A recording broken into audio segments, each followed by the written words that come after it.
ਵਾਹਿਗੁਰੂ ਵਾਹਿਗੁਰੂ।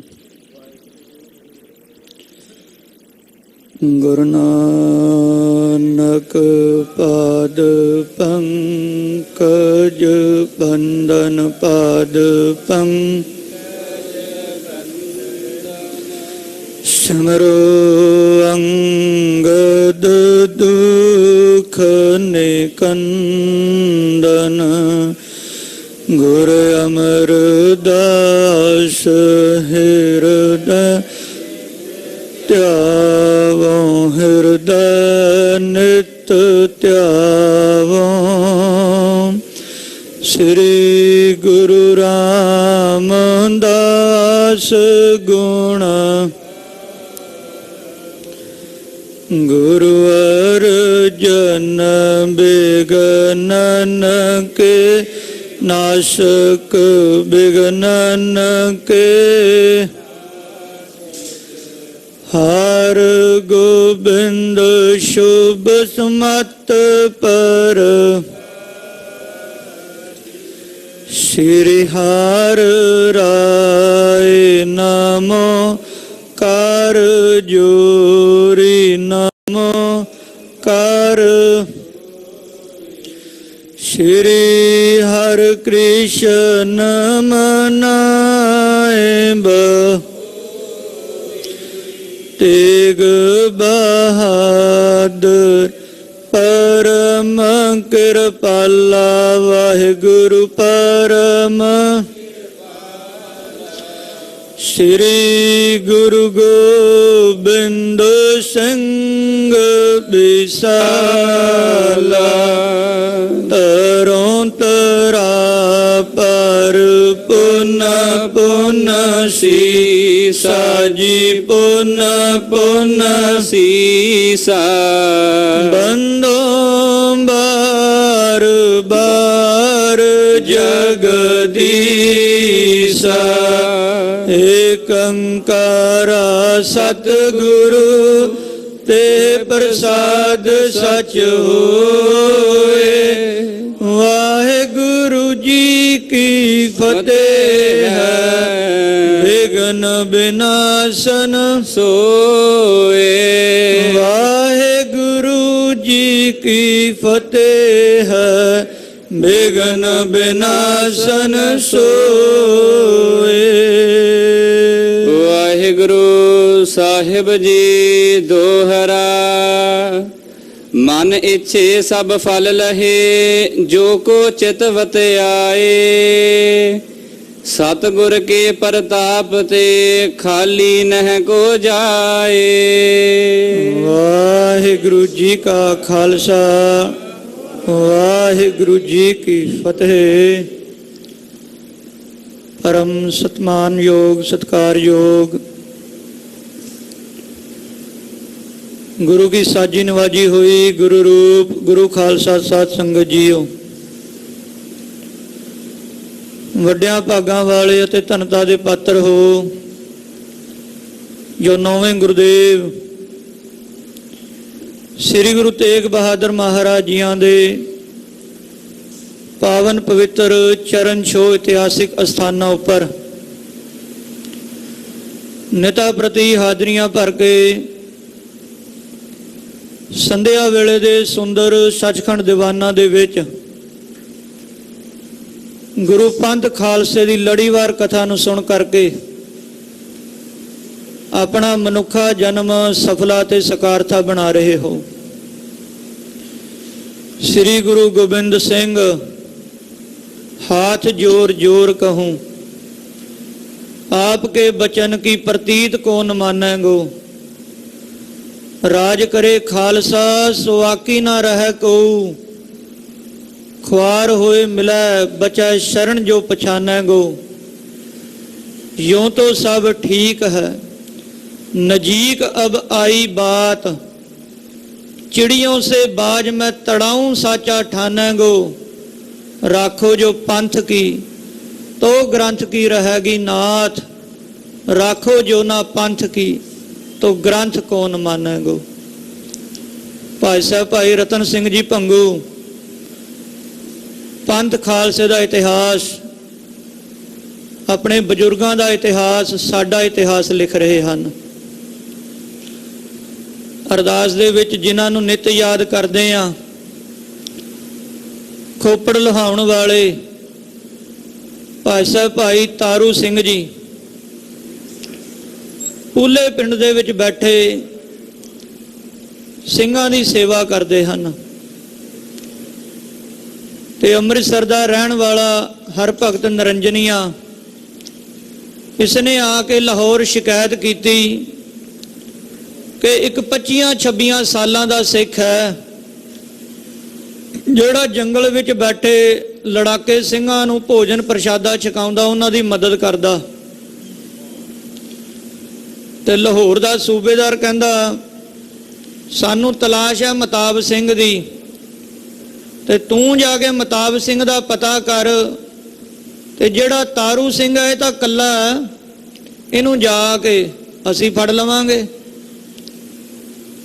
ਤਾਰੂ ਸਿੰਘ ਨੂੰ ਆ ਕੇ ਗ੍ਰਿਫਤਾਰ ਕੀਤਾ ਭਾਈ ਸਾਹਿਬ ਜੀ ਨੂੰ।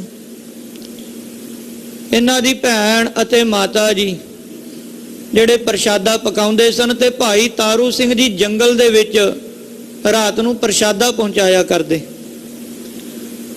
ਇਹਨਾਂ ਦੀ ਭੈਣ ਜੀ ਨੂੰ ਵੀ ਨਾਲ ਹੀ ਗ੍ਰਿਫਤਾਰ ਕਰ ਲਿਆ। ਪੂਲੇ ਤੋਂ ਚੱਲੇ ਪਢਾਣੇ ਪਿੰਡ ਲਿਆ ਕੇ ਰੱਖਿਆ। ਪਿੰਡ ਦੀਆਂ ਸਿੱਖ ਸੰਗਤਾਂ ਨੂੰ ਪਤਾ ਲੱਗਾ ਕਿ ਅਜਿਹੇ ਮਹਾਂਪੁਰਖਾਂ ਨੂੰ ਗ੍ਰਿਫਤਾਰ ਕੀਤਾ ਹੋਇਆ। ਇਹਨਾਂ ਨੂੰ ਗ੍ਰਿਫਤਾਰ ਕੀਤਾ ਤੇ ਮਹਾਂਪੁਰਖਾਂ ਦੇ ਕੋਲ ਆਏ, ਬਾਬਾ ਤਾਰੂ ਸਿੰਘ ਜੀ ਕੋਲ। ਕਹਿਣ ਲੱਗੇ ਭਾਈ ਸਾਹਿਬ ਜੀ, ਜਿਹੜੇ ਸਿਪਾਹੀ ਹਨ ਗਿਣਤੀ ਦੇ ਵਿੱਚ ਥੋੜੇ ਹਨ, ਤੇ ਰਾਤ ਨੂੰ ਇਹ ਸੌਂ ਜਾਣਗੇ ਤੇ ਤੁਹਾਨੂੰ ਅਸੀਂ ਆਜ਼ਾਦ ਕਰਾ ਲਵਾਂਗੇ। ਭਾਈ ਤਾਰੂ ਸਿੰਘ ਜੀ ਦੀ ਭੈਣ ਜੀ ਨੂੰ ਤਾਂ ਪਹਿਲਾਂ ਇਹਨਾਂ ਨੇ ਛਡਵਾ ਲਿਆ। ਭਾਈ ਤਾਰੂ ਸਿੰਘ ਜੀ ਰਹਿੰਦੇ ਸਨ। ਭਾਈ ਤਾਰੂ ਸਿੰਘ ਜੀ ਨੇ ਮਨਾ ਕਰ ਦਿੱਤਾ ਵੀ ਨਹੀਂ, ਅਸੀਂ ਕਿਹੜਾ ਕੋਈ ਗੁਨਾਹ ਕੀਤਾ ਹੈ, ਕੋਈ ਜੁਰਮ ਕੀਤਾ ਹੈ, ਪਰ ਇਹ ਕੰਮ ਨਹੀਂ ਕਰਨਾ, ਅਸੀਂ ਨਹੀਂ ਆਉਣਾ। ਜਿਸ ਪ੍ਰਕਾਰ ਸਾਡੇ ਗੁਰੂ ਮਹਾਰਾਜ ਜੀਆਂ ਨੇ ਇਹਨਾਂ ਤੁਰਕਾਂ ਪਾਪੀਆਂ ਮਲੇਛਾਂ ਦੇ ਸਿਰ ਤੇ ਆਪਣੇ ਸਰੀਰ ਦਾ ਠੀਕਰਾ ਭੰਨਿਆ ਹੈ, ਅਸੀਂ ਵੀ ਇਹਨਾਂ ਤੁਰਕਾਂ ਦੇ ਸਿਰ ਚੜ੍ਹ ਕੇ ਮਰਾਂਗੇ, ਸ਼ਹੀਦੀ ਪਾਵਾਂਗੇ। ਤੇ ਪਿੰਡ ਪਢਾਣੇ ਦੀ ਸਾਰੀ ਸੰਗਤ ਨੂੰ ਭਾਈ ਤਾਰੂ ਸਿੰਘ ਜੀ ਗੁਰੂ ਮਹਾਰਾਜ ਜੀਆਂ ਬਾਰੇ ਦੱਸਦੇ ਹਨ ਕਿ ਕਿਸ ਪ੍ਰਕਾਰ ਗੁਰੂ ਸਾਹਿਬਾਨ ਨੇ ਆਪਣੀਆਂ ਕੁਰਬਾਨੀਆਂ ਕੀਤੀਆਂ। ਤੇ ਪਢਾਣੇ ਦੀ ਸੰਗਤ ਇਹ ਸੁਣ ਰਹੀ ਹੈ। ਜਿਸ ਪ੍ਰਕਾਰ ਭਾਈ ਤਾਰੂ ਸਿੰਘ ਜੀ ਸ੍ਰੀ ਗੁਰੂ ਨਾਨਕ ਦੇਵ ਮਹਾਰਾਜ ਜੀ ਦੀ ਕਥਾ ਦੱਸ ਰਹੇ ਹਨ ਕਿ ਗੁਰੂ ਨਾਨਕ ਪਾਤਸ਼ਾਹ ਮਹਾਰਾਜ ਨੇ ਬਾਬਰ ਨੂੰ ਰਾਜ ਕਿੱਦਾਂ ਲੈ ਕਰਕੇ ਦਿੱਤਾ। ਉਸ ਕਥਾ ਨੂੰ ਸਰਵਣ ਕਰਨ ਲਈ ਆਪਣੀਆਂ ਮਨੋਬਿਰਤੀਆਂ ਪਢਾਣੇ ਪਿੰਡ ਦੀ ਕਾਰਾਗਾਰ ਵਿੱਚ ਲੈ ਕਰਕੇ ਜਾਈਏ, ਜਿੱਥੇ ਭਾਈ ਤਾਰੂ ਸਿੰਘ ਜੀ ਇਹ ਕਥਾ ਸੁਣਾ ਰਹੇ ਹਨ। ਮਨੋਬਿਰਤੀਆਂ ਨੂੰ ਇਕਾਗਰ ਕਰਦਿਆਂ ਹੋਇਆਂ, ਗੁਰੂ ਦਰਬਾਰ ਦੇ ਵਿੱਚ ਹਾਜ਼ਰੀ ਲਵਾਉਂਦਿਆਂ ਹੋਇਆਂ, ਰਸਨਾ ਦੀ ਪਵਿੱਤਰਤਾ ਲਈ ਸਮੂਹ ਮਾਈ ਭਾਈ ਆਖਣਾ ਕਰੀਏ ਜੀ। ਸਤਨਾਮ ਸ੍ਰੀ ਵਾਹਿਗੁਰੂ ਸਾਹਿਬ ਜੀ, ਸਤਨਾਮ ਸ੍ਰੀ ਵਾਹਿਗੁਰੂ ਸਾਹਿਬ ਜੀ। ਦੋਹਰਾ ਮਨ ਇੱਛੇ ਸਭ ਫਲ ਲਹੇ, ਜੋ ਕੋ ਚਿਤਵਤ ਆਏ। ਭਾਈ ਸਾਹਿਬ ਭਾਈ ਤਾਰੂ ਸਿੰਘ ਜੀ ਗੁਣਾਂ ਦਾ ਵਰਣਨ ਕਰ ਰਹੇ ਨੇ ਗੁਰੂ ਨਾਨਕ ਪਾਤਸ਼ਾਹ ਮਹਾਰਾਜ ਜੀਆਂ ਦਾ, ਗੁਰੂ ਘਰ ਦਾ, ਕਿ ਜਿਹੜਾ ਵੀ ਕੋਈ ਗੁਰੂ ਘਰ ਦੇ ਵਿੱਚ ਆਉਂਦਾ ਹੈ, ਗੁਰੂ ਨਾਨਕ ਪਾਤਸ਼ਾਹ ਮਹਾਰਾਜ ਜੀ ਨੂੰ ਯਾਦ ਕਰਦਾ ਹੈ, ਤੇ ਉਹ ਮਨ ਚਿੰਦੀਆਂ ਰਹਿਮਤਾਂ ਦੌਲਤਾਂ ਬਰਕਤਾਂ ਦਾ ਪਾਤਰ ਬਣਦਾ ਹੈ। ਉਸ ਨੂੰ ਸਭ ਕੁਝ ਗੁਰੂ ਘਰ ਵਿੱਚੋਂ ਪ੍ਰਾਪਤ ਹੋ ਜਾਂਦਾ ਹੈ। ਸਤਿਗੁਰ ਕੇ ਪ੍ਰਤਾਪ ਤੇ ਖਾਲੀ ਨਹਿ ਕੋ ਜਾਏ। ਸਤਿਗੁਰਾਂ ਦੇ ਪ੍ਰਤਾਪ ਦੁਆਰਾ, ਮਹਾਰਾਜ ਜੀ ਦੀ ਕਿਰਪਾ ਦੁਆਰਾ ਕੋਈ ਵੀ ਅੱਜ ਤੱਕ ਗੁਰੂ ਘਰ ਤੋਂ ਖਾਲੀ ਨਹੀਂ ਮੁੜਿਆ। ਸਾਚੇ ਸਾਹਿਬਾ ਕਿਆ ਨਾਹੀ ਘਰ ਤੇਰਾ, ਕੋਈ ਵੀ ਨਹੀਂ ਖਾਲੀ ਨਹੀਂ ਮੁੜਿਆ ਮਹਾਰਾਜ ਜੀ ਦੇ ਦਰ ਤੋਂ, ਕੋਈ ਵੀ, ਸਭ ਦੀਆਂ ਝੋਲੀਆਂ ਭਰੀਆਂ ਨੇ ਮਹਾਰਾਜ ਜੀ ਨੇ। ਨਾਨਕ ਦਾਸ ਮੁਕਤੇ ਜੋ ਬੋਲੇ, ਇਹਾਂ ਉਹਾਂ ਸੱਚ ਹੋਵੇ। ਇਹ ਮਹਾਰਾਜ ਜੀਆਂ ਦਾ ਬਿਰਧ ਹੈ, ਮਹਾਰਾਜ ਜੀਆਂ ਦਾ ਪ੍ਰਤਾਪ ਹੈ। ਚੌਪਈ ਤਲਵੰਡੀ ਰਾਏ ਭੋਏ ਕੀ ਭਇਓ। ਰਾਏ ਭੋਏ ਦੀ ਤਲਵੰਡੀ, ਜਿੱਥੇ ਗੁਰੂ ਨਾਨਕ ਪਾਤਸ਼ਾਹ ਮਹਾਰਾਜ ਜੀ ਅਵਤਰਿਤ ਹੋਏ, ਆਪ ਨਾਰਾਇਣ ਕਲਾ ਧਾਰ ਜਗ ਮਹਿ ਪਰਵਰਿਓ। ਸਮਸਤ ਕਲਾਵਾਂ ਲੈ ਕਰਕੇ ਗੁਰੂ ਨਾਨਕ ਪਾਤਸ਼ਾਹ ਮਹਾਰਾਜ ਜੀ ਨੇ ਜਿੱਥੇ ਅਵਤਾਰ ਧਾਰਿਆ, ਤਹਾਂ ਜਨਮ ਗੁਰ ਨਾਨਕ ਲਿਓ। ਰਾਏ ਭੋਏ ਦੀ ਤਲਵੰਡੀ, ਜਿਹਦਾ ਪ੍ਰੇਮ ਸਤਿਕਾਰ ਨਾਲ ਅੱਜ ਆਪਾਂ ਨਾਂ ਲੈਂਦੇ ਆ, ਨਨਕਾਣਾ ਸਾਹਿਬ। ਉਸ ਨਨਕਾਣੇ ਦੀ ਪਵਿੱਤਰ ਧਰਤੀ ਦੇ ਉੱਤੇ ਗੁਰੂ ਨਾਨਕ ਪਾਤਸ਼ਾਹ ਮਹਾਰਾਜ ਜੀ ਅਵਤਰਿਤ ਹੋਏ ਹਨ। ਹੋਤ ਬਾਲਕ ਉਨ ਦਰਸ ਕਰ ਲਿਓ। ਤੇ ਰਾਏ ਬੁਲਾਰ, ਜਿਹੜਾ ਰਾਏ ਭੋਏ ਦੀ ਤਲਵੰਡੀ ਦਾ ਮਾਲਕ ਸੀ, ਉਸਨੇ ਆ ਕੇ ਮਹਾਰਾਜ ਜੀ ਦੇ ਦਰਸ਼ਨ ਕੀਤੇ। ਗੁਰੂ ਨਾਨਕ ਪਾਤਸ਼ਾਹ ਮਹਾਰਾਜ ਜੀ ਨੇ ਪਾਤਸ਼ਾਹ ਮਹਾਰਾਜ ਜੀ ਦੇ ਦਰਸ਼ਨ ਕੀਤੇ ਆ ਕੇ। ਤਿਸ ਤੇ ਵਜ਼ੀਰ ਦਿੱਲੀ ਕੋ ਭਇਓ। ਤੇ ਗੁਰੂ ਪਾਤਸ਼ਾਹ ਮਹਾਰਾਜ ਜੀ ਦੇ ਦਰਸ਼ਨਾਂ ਦਾ ਪ੍ਰਤਾਪ ਇੰਨਾ ਕਿ ਉਹ ਰਾਏ ਭੋਏ ਦਿੱਲੀ ਦਾ ਵਜ਼ੀਰੇ ਆਜ਼ਮ ਬਣ ਗਿਆ। ਸਿਰਫ ਮਹਾਰਾਜ ਜੀ ਦੇ ਦਰਸ਼ਨਾਂ ਦਾ ਪ੍ਰਤਾਪ, ਮਹਾਰਾਜ ਜੀ ਨੂੰ ਦੇਖਣ ਦਾ ਇੰਨਾ ਜ਼ਿਆਦਾ ਫਲ ਕਿ ਦਿੱਲੀ ਦਾ ਵਜ਼ੀਰੇ ਆਦਮ ਬਣ ਗਿਆ ਰਾਏ ਬੁਲਾਰ। ਉਨ ਪੀਥੇ ਕਛ ਸਤਿਗੁਰ ਜਾਣੇ। ਤੇ ਕਿਉਂਕਿ ਉਸਨੇ ਵੀ ਮਹਾਰਾਜ ਜੀ ਨੂੰ ਜਾਣਿਆ ਸੀ ਨਾ, ਮਹਾਰਾਜ ਜੀ ਦਾ ਪ੍ਰਤਾਪ ਜਾਣਿਆ ਸੀ ਰਾਏ ਬੁਲਾਰ ਨੇ। ਸੋ ਦਿੱਲੀ ਮੰਡੀ ਭੋਏ ਰਾਣੇ। ਇਸੇ ਕਰਕੇ ਰਾਏ ਭੋਏ ਦੀ ਤਲਵੰਡੀ ਦਾ ਛੋਟਾ ਜਿਹਾ ਮਾਲਕ ਅੱਜ ਦਿੱਲੀ ਦੇ ਤਖਤ ਦਾ ਵਜ਼ੀਰੇ ਆਜ਼ਮ ਬਣ ਚੁੱਕਾ ਹੈ। ਔਲੋ ਦੀ ਦੌਲਤ ਖਾਂ ਪਠਾਨ। ਤੇ ਦਿੱਲੀ ਤਖਤ ਦੇ ਵਿੱਚ ਉਸ ਵੇਲੇ ਸਲਤਨਤ ਸੀ, ਬਾਦਸ਼ਾਹੀ ਸੀ ਲੋਧੀਆਂ ਦੀ। ਲੋਧੀਆਂ ਦੀ ਉਸ ਵੇਲੇ ਬਾਦਸ਼ਾਹ ਸੀ ਬਹਿਲੋਲ ਖਾਨ ਲੋਧੀ, ਤੇ ਹੁਣ ਰਾਜ ਚੱਲ ਰਿਹਾ ਸੀ ਸਿਕੰਦਰ ਲੋਧੀ ਦਾ। ਸਿਕੰਦਰ ਲੋਧੀ ਦਾ ਉਸ ਵੇਲੇ ਦਿੱਲੀ ਦੇ ਤਖਤ ਦੇ ਉੱਤੇ ਕਬਜ਼ਾ ਸੀ, ਉਸ ਦਾ ਰਾਜ ਚੱਲ ਰਿਹਾ ਹੈ। ਫੌਜਦਾਰ ਥੋਪੁਰ ਸੁਲਤਾਨ। ਤੇ ਉਸ ਵੇਲੇ ਜਿਹੜਾ ਰਾਏ ਬੁਲਾਰ ਸੀ ਉਹ ਵਜ਼ੀਰੇ ਆਜ਼ਮ ਬਣ ਚੁੱਕਾ ਹੈ। ਉਸਕੇ ਮੋਦੀ ਸਤਿਗੁਰ ਭਏ। ਤੇ ਜਿਹੜਾ ਦੌਲਤ ਖਾਨ ਲੋਧੀ ਸੀ, ਜਿਹਦੇ ਅਧੀਨ ਹੋ ਕੇ ਮਹਾਰਾਜ ਜੀ ਨੇ ਮੋਦੀ ਖਾਨੇ ਦੀ ਨੌਕਰੀ ਕੀਤੀ, ਦੌਲਤ ਖਾਨ ਲੋਧੀ ਜਿਹੜਾ ਸੁਲਤਾਨਪੁਰ ਲੋਧੀ ਵਿਖੇ ਰਹਿੰਦਾ, ਨਿਵਾਸ ਰੱਖਦਾ, ਕਲਾ ਧਾਰ ਉਸਨੇ ਲਖ ਲਏ। ਉਸਨੇ ਵੀ ਵੇਖ ਲਿਆ ਸੀ ਦੌਲਤ ਖਾਨ ਲੋਧੀ ਨੇ ਕਿ ਸ੍ਰੀ ਗੁਰੂ ਨਾਨਕ ਦੇਵ ਜੀ ਮਹਾਰਾਜ ਕਲਾਵਾਨ ਹਨ, ਮਹਾਰਾਜ ਜੀ ਕੋਈ ਸਧਾਰਨ ਨਹੀਂ ਹਨ। ਮੋਦੀ ਖਾਨੇ ਦੇ ਵਿੱਚ ਪਾਤਸ਼ਾਹ ਮਹਾਰਾਜ ਜੀ ਨੇ 13 ਕਰਕੇ ਤੋਲਿਆ ਤੇ ਵੇਖ ਲਿਆ ਸੀ ਉਸਨੇ। ਪਹਿਲਾਂ ਵੀ ਕਥਾ ਆਪ ਜੀ ਨੇ ਸਰਵਣ ਕੀਤੀ ਕਿ ਜਦੋਂ ਪਾਤਸ਼ਾਹ ਮਹਾਰਾਜ ਜੀ ਨੇ ਵੇਈ ਵਿੱਚ ਪ੍ਰਵੇਸ਼ ਕੀਤਾ ਤੇ ਨੌਕਰ ਨੇ ਵੇਖਿਆ ਕਿ ਮਹਾਰਾਜ ਜੀ ਨਦੀ ਵਿੱਚ ਗਏ ਤੇ ਬਾਹਰ ਨਹੀਂ ਆਏ। ਰੋਲਾ ਪਾ ਦਿੱਤਾ ਜੀ, ਮਹਾਰਾਜ ਜੀ ਨਦੀ ਵਿੱਚ ਰੁੜ ਗਏ, ਗੁਰੂ ਨਾਨਕ ਦੇਵ ਜੀ ਚਲੇ ਗਏ, ਰੋਲਾ ਪਾ ਦਿੱਤਾ। ਪਰ ਜਦੋਂ ਤੀਸਰੇ ਦਿਨ ਮਹਾਰਾਜ ਜੀ ਪ੍ਰਗਟ ਹੋਏ, ਉਸ ਵੇਲੇ ਦੌਲਤ ਖਾਨ ਲੋਧੀ ਦੀ ਸ਼ਰਧਾ ਵੱਧ ਗਈ, ਉਸਦੇ ਮਨ ਵਿੱਚ ਭਾਵਨਾ ਹੋਰ ਵੀ ਪ੍ਰਬਲ ਹੋ ਗਈ, ਵੱਧ ਗਈ। ਤਿਸ ਕੇ ਘਰ ਥੀ ਦੋਏ ਪਠਾਣੀ। ਤੇ ਦੌਲਤ ਖਾਨ ਲੋਧੀ ਦੇ ਘਰ ਦੇ ਵਿੱਚ ਉਹਦੀਆਂ 2 ਬੇਗਮਾਂ ਸਨ, 2 ਪਠਾਣੀਆਂ, 2 ਬੇਗਮਾਂ ਸਨ ਉਹਦੇ ਘਰ ਦੇ ਵਿੱਚ, ਉਹਦੀਆਂ ਪਤਨੀਆਂ ਸਨ।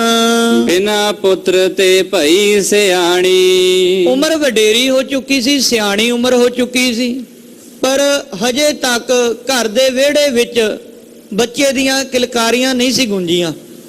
ਪੁੱਤਰ ਦਾ, ਸੰਤਾਨ ਦਾ ਮੂੰਹ ਨਹੀਂ ਸੀ ਵੇਖਿਆ ਦੌਲਤ ਖਾਨ ਲੋਧੀ ਨੇ। ਤੇ ਇਹ ਮਨ ਵਿੱਚ ਚਿੰਤਾ ਸੀ ਉਸਦੇ ਕਿ ਘਰ ਦੇ ਵਿੱਚ ਸੰਤਾਨ ਨਹੀਂ ਹੈ, ਸੰਤਾਨ ਦਾ ਜਨਮ ਨਹੀਂ ਹੋਇਆ। ਦੋਹਰਾ ਉਨ ਮਹਿਮਾ ਸਤਿਗੁਰ ਸੁਣੀ, ਆਈ ਦਰਸ ਹਜੂਰ।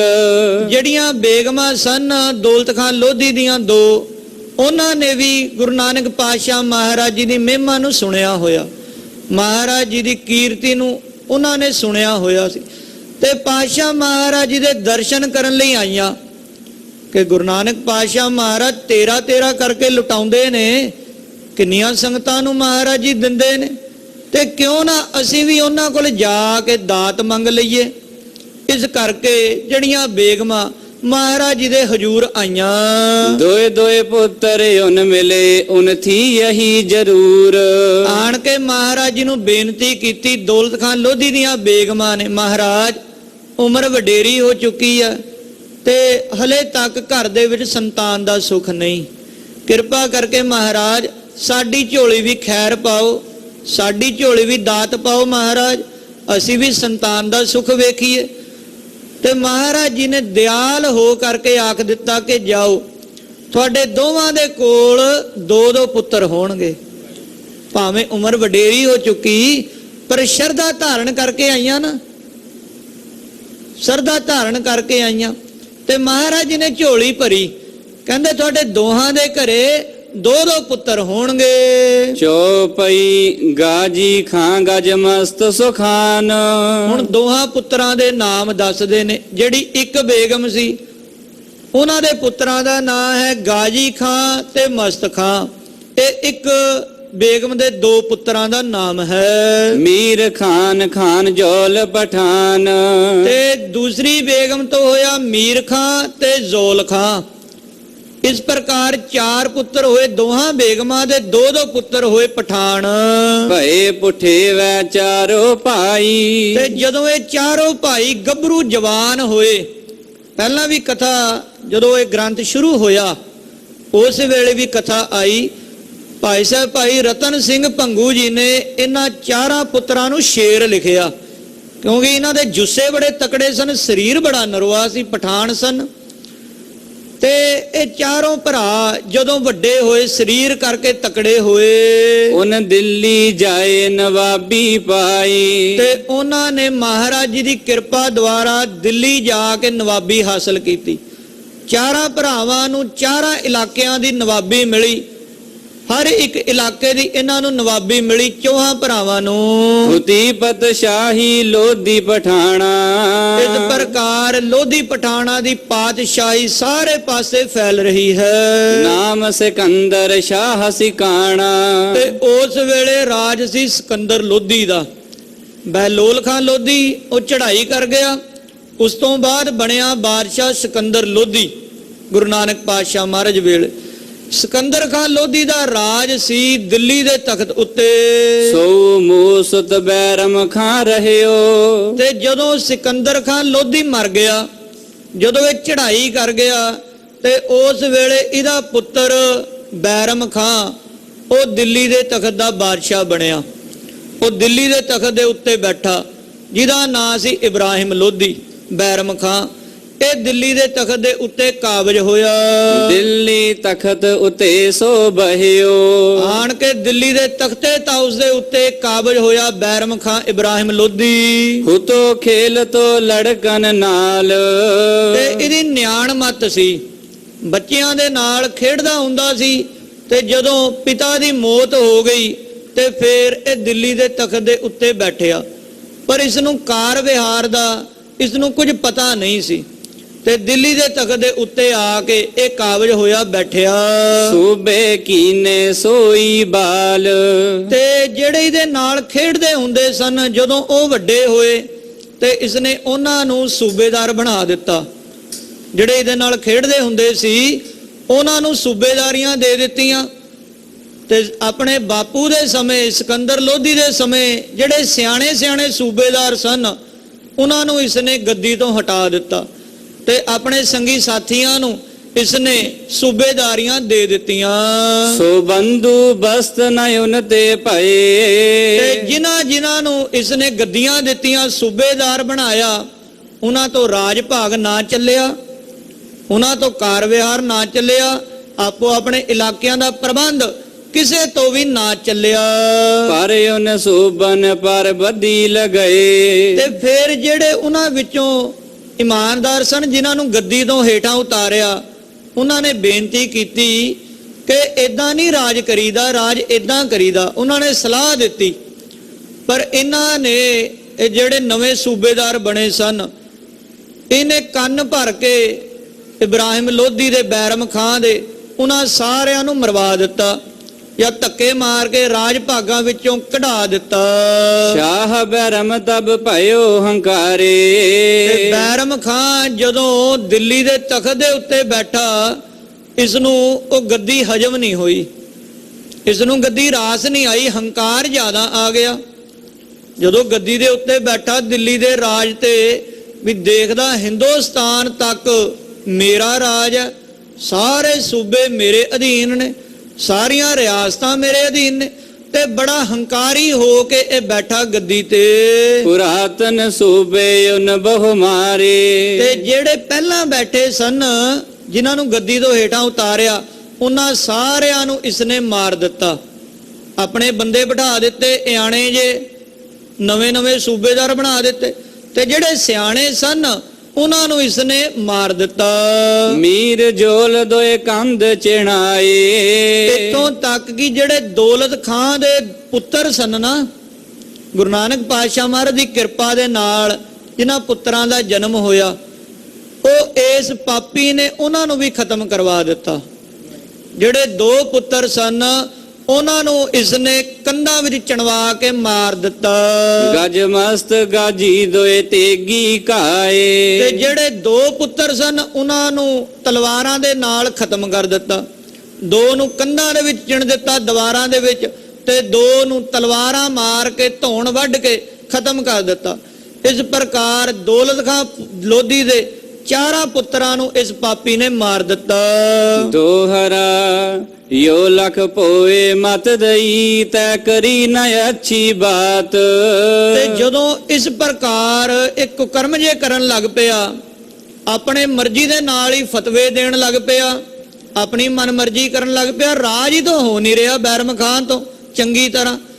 ਉਸ ਵੇਲੇ ਜਿਹੜੇ ਦਿੱਲੀ ਦਾ ਵਜ਼ੀਰੇ ਆਜ਼ਮ ਸੀ ਰਾਏ ਭੋਏ, ਉਸਨੇ ਆ ਕੇ ਸਮਝਾਇਆ, ਬੇਨਤੀ ਕੀਤੀ ਬੈਰਮ ਖਾਨ ਨੂੰ ਕਿ ਬਾਦਸ਼ਾਹ ਸਲਾਮਤ, ਤੁਸੀਂ ਇਹ ਗਲਤ ਕਰ ਰਹੇ ਹੋ, ਜੋ ਵੀ ਤੁਸੀਂ ਕਰ ਰਹੇ ਹੋ ਇਹ ਸਹੀ ਨਹੀਂ ਹੈ। ਇਸ ਪ੍ਰਕਾਰ ਨਿਦੋਸ਼ੀਆਂ ਨੂੰ ਮਾਰਨਾ ਇਹ ਭਲਾ ਕਿੱਥੋਂ ਦਾ ਇਨਸਾਫ ਹੈ? ਤੇ ਇਮਾਨਦਾਰ ਬੰਦਿਆਂ ਨੂੰ ਹਟਾ ਕੇ ਤੁਸੀਂ ਆਪਣੇ ਖੁਸ਼ਾਮਦੀ ਸੂਬੇਦਾਰ ਬਣਾ ਦਿੱਤੇ। ਰਿਸ਼ਵਤਖੋਰ, ਝੂਠ ਬੋਲਣ ਵਾਲੇ, ਫਰੇਬ ਕਰਨ ਵਾਲੇ, ਉਹਨਾਂ ਨੂੰ ਤੁਸੀਂ ਗੱਦੀਆਂ ਤੇ ਬਿਠਾ ਦਿੱਤਾ ਤੇ ਇਮਾਨਦਾਰਾਂ ਨੂੰ ਥੱਲੇ ਕਰ ਦਿੱਤਾ। ਇਹ ਸਹੀ ਨਹੀਂ ਹੈ। ਤੇ ਰਾਏ ਭੋਏ ਨੇ ਇਸ ਪ੍ਰਕਾਰ ਸਮਝਾਉਣਾ ਕੀਤਾ, ਬਿਨਾ ਪੁਰਾਤਨ ਸੂਰਿਆ ਮੁਲਕ ਨ ਸਾਂਭਿਓ ਜਾਤ। ਉਹ ਕਹਿੰਦੇ ਜੀ ਪੁਰਾਤਨ ਜਿਹੜੇ ਸੂਬੇਦਾਰ ਸਨ, ਜਿਹੜੇ ਪਹਿਲਾਂ ਗੱਦੀ ਤੇ ਬੈਠੇ ਸਨ, ਸਿਆਣੇ ਬੰਦੇ ਬਜ਼ੁਰਗ, ਉਹਨਾਂ ਦੀ ਸਲਾਹ ਤੋਂ ਬਿਨਾ ਰਾਜ ਭਾਗ ਨਹੀਂ ਚੱਲ ਸਕਦਾ। ਕਿਉਂਕਿ ਬਜ਼ੁਰਗਾਂ ਦੇ ਕੋਲ ਅਨੁਭਵ ਹੁੰਦਾ, ਉਹਨਾਂ ਦੇ ਕੋਲ, ਉਹਨਾਂ ਨੂੰ ਪਤਾ ਹੁੰਦਾ ਕਿੱਦਾਂ ਰਾਜ ਭਾਗ ਦੇ ਢੰਗ ਹੁੰਦੇ ਨੇ। ਕਹਿੰਦੇ ਉਹਨਾਂ ਦੀ ਸਲਾਹ ਤੋਂ ਬਿਨਾ ਇਹ ਰਾਜ ਭਾਗ ਨਹੀਂ ਚੱਲ ਸਕਦਾ। ਤੇ ਤੁਸੀਂ ਜੋ ਕੁਝ ਕਰ ਰਹੇ ਹੋ ਇਹ ਗਲਤ ਕਰ ਰਹੇ ਹੋ, ਇਹ ਸਹੀ ਨਹੀਂ ਕਰ ਰਹੇ। ਚੌਪਈ ਅੱਛੀ ਕਹੀ ਉਨ ਬੁਰੀ ਮਨਾਈ। ਤੇ ਰਾਏ ਬਲਾਰ ਨੇ, ਉਹਨੇ ਤਾਂ ਆਪਣੇ ਵੱਲੋਂ ਭਲਾ ਦੱਸਿਆ, ਉਹਨੂੰ ਸਮਝਾਇਆ, ਸਲਾਹ ਦਿੱਤੀ ਆਪਣੇ ਵੱਲੋਂ, ਪਰ ਬੈਰਮ ਖਾਨ ਨੇ ਬੁਰਾ ਮਨਾ ਲਿਆ ਵੀ ਇਹ ਮੇਰੇ ਤੋਂ ਨੀਵੀਂ ਥਾਂ ਤੇ ਹੈ, ਵਜ਼ੀਰੇ ਆਜ਼ਮ, ਮੈਂ ਦਿੱਲੀ ਦਾ ਬਾਦਸ਼ਾਹ, ਤੇ ਮੈਨੂੰ ਸਲਾਹ ਦੇ ਰਿਹਾ ਹੈ।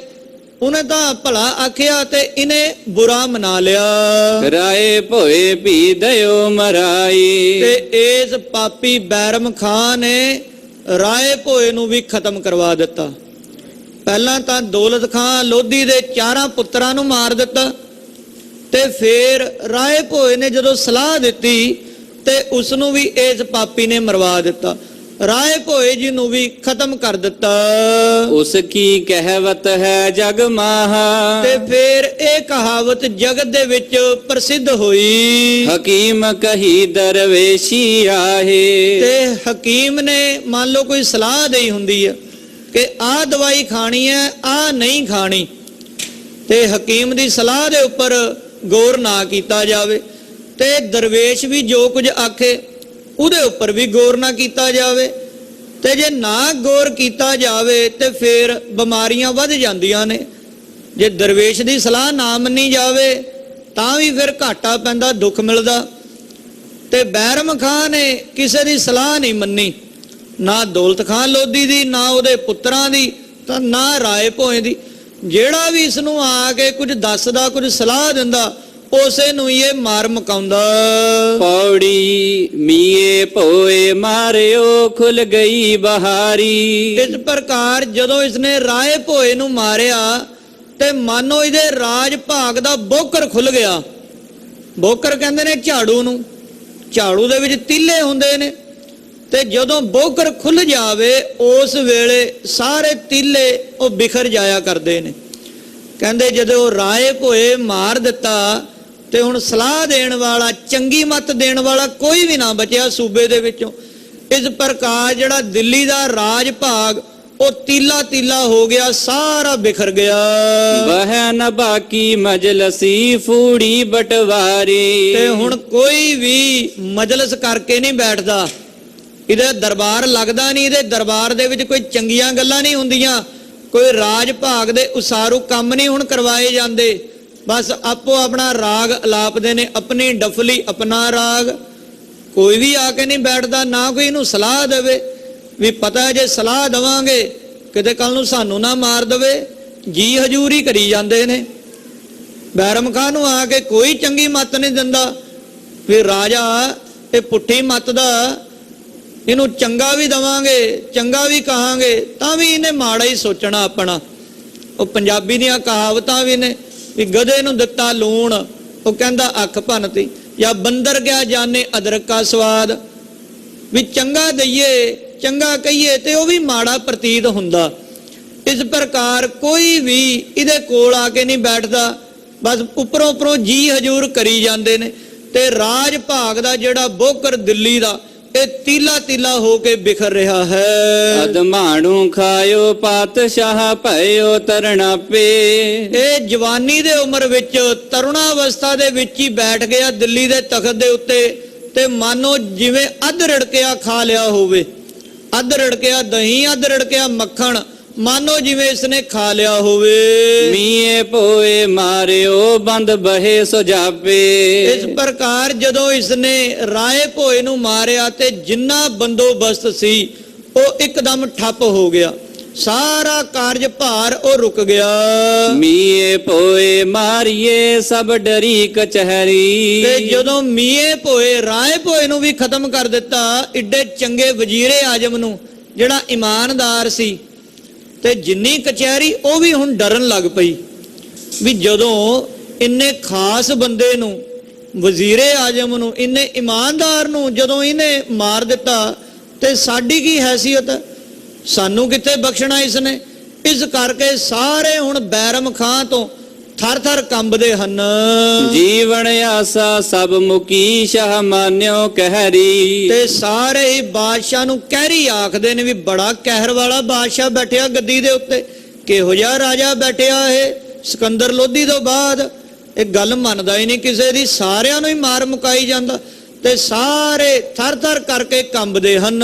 ਕੋ ਨਠਿਓ ਕੋ ਲੁਕ ਰਹਿਓ ਕੋ ਆਕੀ ਹੋਈ। ਤੇ ਉਹਦਾ ਰਾਜ ਭਾਗ ਵੇਖ ਕੇ ਹੁਣ ਚੁੱਪ ਕਰਕੇ ਸਾਰੇ ਖਿਸਕਣਾ ਸ਼ੁਰੂ ਹੋ ਗਏ ਪਿੱਛੇ ਨੂੰ, ਵੀ ਚੱਲੀਏ ਇਹਦੇ ਰਾਜ ਭਾਗ ਤੋਂ ਕਿਸੇ ਹੋਰ ਰਿਆਸਤ 'ਚ ਜਾ ਕਰਕੇ ਬੈਠੀਏ, ਦਿੱਲੀ ਤੋਂ ਬਾਹਰ ਜਾ ਕਰਕੇ ਬੈਠੀਏ। ਕਈ ਤਾਂ ਭੱਜ ਗਏ ਤੇ ਕਈ ਘਰਾਂ ਦੇ ਵਿੱਚ ਚੁੱਪ ਕਰਕੇ ਬੈਠ ਗਏ। ਕਈਆਂ ਨੇ ਇਹਦੀ ਨੌਕਰੀ ਤੋਂ ਅਸਤੀਫਾ ਦੇ ਦਿੱਤਾ, ਜੇ ਕਿਤੇ ਮਾੜੀ ਮੋਟੀ ਗਲਤੀ ਹੋ ਗਈ ਤੇ ਇਸਨੇ ਤਾਂ ਮਾਰ ਕੇ ਰੱਖ ਦੇਣਾ। ਕਈਆਂ ਨੇ ਅਸਤੀਫਾ ਦੇ ਦਿੱਤਾ। ਕਿਛ ਮੂਏ ਹਟ ਬਹੇ ਫੌਜ ਸਭ ਉਨ ਖੋਈ। ਤੇ ਜਿੰਨੀ ਫੌਜ ਸੀ ਉਹ ਵੀ ਘਟਣ ਲੱਗੀ ਆ। ਜਿੰਨੇ ਸੈਨਿਕ ਸਨ ਜਿਨ੍ਹਾਂ ਨੂੰ ਰੋਜ਼ਾਨਾ ਮਿਲਦਾ ਨਹੀਂ, ਉਹ ਵੀ ਹੁਣ ਅਸਤੀਫੇ ਦੇਣ ਲੱਗੇ ਨੇ, ਉਹ ਵੀ ਪਿੱਛੇ ਨੂੰ ਮੁੜਨ ਲੱਗੇ ਨੇ।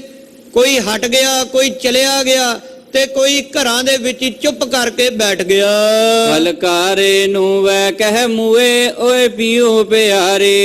ਤੇ ਇਸ ਪ੍ਰਕਾਰ ਜਦੋਂ ਜਿਹੜੇ ਦੌਲਤ ਖਾਨ ਲੋਧੀ ਦੇ ਦੋ ਭਰਾ ਸਨ, ਜਦੋਂ ਇਹਨਾਂ ਨੂੰ ਕਤਲ ਕਰਨਾ ਸੀ, ਕਤਲ ਕੀਤਾ ਜਾਣ ਲੱਗਾ, ਤੇ ਉਦੋਂ ਇਹਨਾਂ ਦੋ ਭਰਾਵਾਂ ਨੇ ਇੱਕ ਚਿੱਠੀ ਭੇਜੀ ਆਪਣੇ ਬਾਪੂ ਵੱਲ, ਆਪਣੇ ਪਿਤਾ ਵੱਲ, ਦੌਲਤ ਖਾਨ ਲੋਧੀ ਵੱਲ ਚਿੱਠੀ ਭੇਜੀ ਜਿਹੜਾ ਲੁਧਿਆਣੇ ਬੈਠਾ ਸੀ। ਉੱਥੇ ਉਹਨੂੰ ਚਿੱਠੀ ਭੇਜੀ, ਇੱਕ ਹਲਕਾਰਾ ਭੇਜਿਆ ਚਿੱਠੀ ਦੇ ਕੇ। ਬੇਦੋਸੇ ਮਾਰੇ ਪੁੱਤ ਤੂੰ ਬ੍ਰਹਮ ਖਾਂ ਹੰਕਾਰੇ। ਤੇ ਚਿੱਠੀ ਭੇਜੀ ਲੁਧਿਆਣੇ ਦੌਲਤ ਖਾਂ ਲੋਧੀ ਨੂੰ ਕਿ ਪਿਤਾ ਜੀ, ਅੱਜ ਜਿੱਥੇ ਸਾਨੂੰ ਤੁਸੀਂ ਸੂਬੇਦਾਰ ਲਾਇਆ, ਸੂਬੇਦਾਰੀਆਂ ਦਿੱਤੀਆਂ ਜਿੱਥੇ ਦਿੱਲੀ ਦੇ ਵਿੱਚ, ਉੱਥੇ ਹੁਣ ਬਾਦਸ਼ਾਹ ਬਣਿਆ ਬੈਰਮ ਖਾਂ ਇਬਰਾਹਿਮ ਲੋਧੀ, ਤੇ ਬੜਾ ਪਾਪੀ ਬੜਾ ਜ਼ਾਲਮ ਰਾਜਾ ਹੈ, ਕਿਸੇ ਦੀ ਚੰਗੀ ਸਲਾਹ ਮੰਨਦਾ ਨਹੀਂ। ਤੇ ਵੇਖ ਲੈ ਪਿਤਾ, ਤੇਰੇ ਬੇਦੋਸ਼ੇ ਪੁੱਤਰਾਂ ਨੂੰ ਇਹ ਮਾਰਨ ਲੱਗਾ ਹੈ, ਅੱਜ ਇਸਨੇ ਸਾਨੂੰ ਕਤਲ ਕਰ ਦੇਣਾ, ਤੇ ਅਸੀਂ ਆ ਅਖੀਰਲੀ ਚਿੱਠੀ ਤੇਰੇ ਵੱਲ ਭੇਜਣ ਲੱਗੇ ਆ। ਐ ਪਿਤਾ ਜੀ, ਤੁਹਾਡੇ ਵੱਲ ਅਸੀਂ ਇਹ ਅਖੀਰਲੀ ਚਿੱਠੀ ਭੇਜ ਰਹੇ ਹਾਂ। ਨਠ ਕਾਬਲ ਸੁਣਿਆ ਵੈ ਤੋਹਿ ਪੀ ਦੇਗ ਮਾਰੇ। ਤੇ ਪਿਤਾ ਜੀ ਕਿਰਪਾ ਕਰੋ, ਤੁਸੀਂ ਵੀ ਇੱਥੇ ਨਾ ਰਹੋ, ਤੁਸੀਂ ਵੀ ਇੱਥੋਂ ਭੱਜ ਜਾਓ ਲੁਧਿਆਣੇ ਤੋਂ, ਜਾ ਕਰਕੇ ਕਾਬਲ ਜਾ ਕੇ ਸੁਨੇਹਾ ਦਿਓ। ਕਿਉਂ? ਕਿਉਂਕਿ ਕਾਬਲ ਦੇ ਵਿੱਚ ਉੱਥੇ ਬੈਠਾ ਹੈ ਬਾਬਰ, ਕਹਿੰਦੇ ਉਹਨੂੰ ਜਾ ਕੇ ਸੁਨੇਹਾ ਦਿਓ, ਕਿਉਂਕਿ ਇਹ ਰਾਜਾ ਇਹ ਰਾਜ ਕਰਨ ਦੇ ਯੋਗ ਨਹੀਂ, ਇਹ ਲੋਧੀ ਵੰਸ਼ ਇਹ ਰਾਜ ਕਰਨ ਦੇ ਲਾਇਕ ਨਹੀਂ ਹੈ। ਤੈਥੋਂ ਸਰੇ ਤੂੰ ਨਾ ਟਲੀ ਜੇ ਅਸੀਂ ਪਿਆਰੇ। ਐ ਪਿਤਾ ਜੀ, ਜੇ ਤੇਰੇ ਤੋਂ ਇੱਥੇ ਕੁਝ ਨਾ ਸਰਿਆ ਤਾਂ ਚਲਿਆ ਜਾਈ, ਇੱਥੋਂ ਭੱਜ ਜਾਈ, ਮਤਾ ਕਿਤੇ ਰਾਜਾ ਤੈਨੂੰ ਵੀ ਮਾਰ ਦਵੇ। ਸਾਨੂੰ ਤਾਂ ਮਾਰਨ ਨਹੀਂ ਲੱਗਾ, ਅਸੀਂ ਤਾਂ ਖਤਮ ਹੋਣ ਲੱਗੇ ਆ, ਪਰ ਐ ਪਿਤਾ ਜੀ ਅਸੀਂ ਤੁਹਾਨੂੰ ਵੀ ਖਬਰਦਾਰ ਕਰਦੇ ਆ, ਤੁਸੀਂ ਵੀ ਇੱਥੋਂ ਚਲੇ ਜਾਇਓ। ਅੱਗੋ ਜਾਈ ਮਿਲ ਗੁਰੂ ਤਾਹੂ ਗੋਕਾਰੇ। ਹਾਂ, ਤੇ ਜਦੋਂ ਤੁਸੀਂ ਕਾਬਲ ਜਾਣਾ ਤਾਂ ਕਾਬਲ ਜਾਂਦਿਆਂ ਹੋਇਆਂ ਰਾਹ ਦੇ ਵਿੱਚ ਗੁਰੂ ਨਾਨਕ ਪਾਤਸ਼ਾਹ ਮਹਾਰਾਜ ਜੀ ਨੂੰ ਜ਼ਰੂਰ ਮਿਲ ਜਾਇਓ, ਜਿਨ੍ਹਾਂ ਦੇ ਬਚਨਾਂ ਦੁਆਰਾ ਸਾਡਾ ਜਨਮ ਹੋਇਆ, ਸਾਡੇ ਚਾਰਾਂ ਭਰਾਵਾਂ ਦਾ, ਉਹਨਾਂ ਨੂੰ ਜ਼ਰੂਰ ਮਿਲਿਓ, ਉਹਨਾਂ ਦਾ ਜ਼ਰੂਰ ਆਸ਼ੀਰਵਾਦ ਲੈ ਕਰਕੇ ਜਾਇਓ। ਜੇ ਜਾਵੇ ਗੁਰ ਬਚਨ ਲੈ ਨਹਿ ਹੋਵਗੋ ਹਾਰੇ। ਹਾਂ, ਜੇ ਤੁਸੀਂ ਗੁਰੂ ਨਾਨਕ ਪਾਤਸ਼ਾਹ ਮਹਾਰਾਜ ਜੀ ਦਾ ਬਚਨ ਲੈ ਕਰਕੇ ਜਾਵੋਗੇ, ਉਹਨਾਂ ਤੋਂ ਜੇ ਪੁੱਛ ਕੇ ਜਾਵੋਗੇ, ਤਾਂ ਫੇਰ ਤੁਹਾਡੀ ਹਾਰ ਨਹੀਂ ਹੋਵੇਗੀ।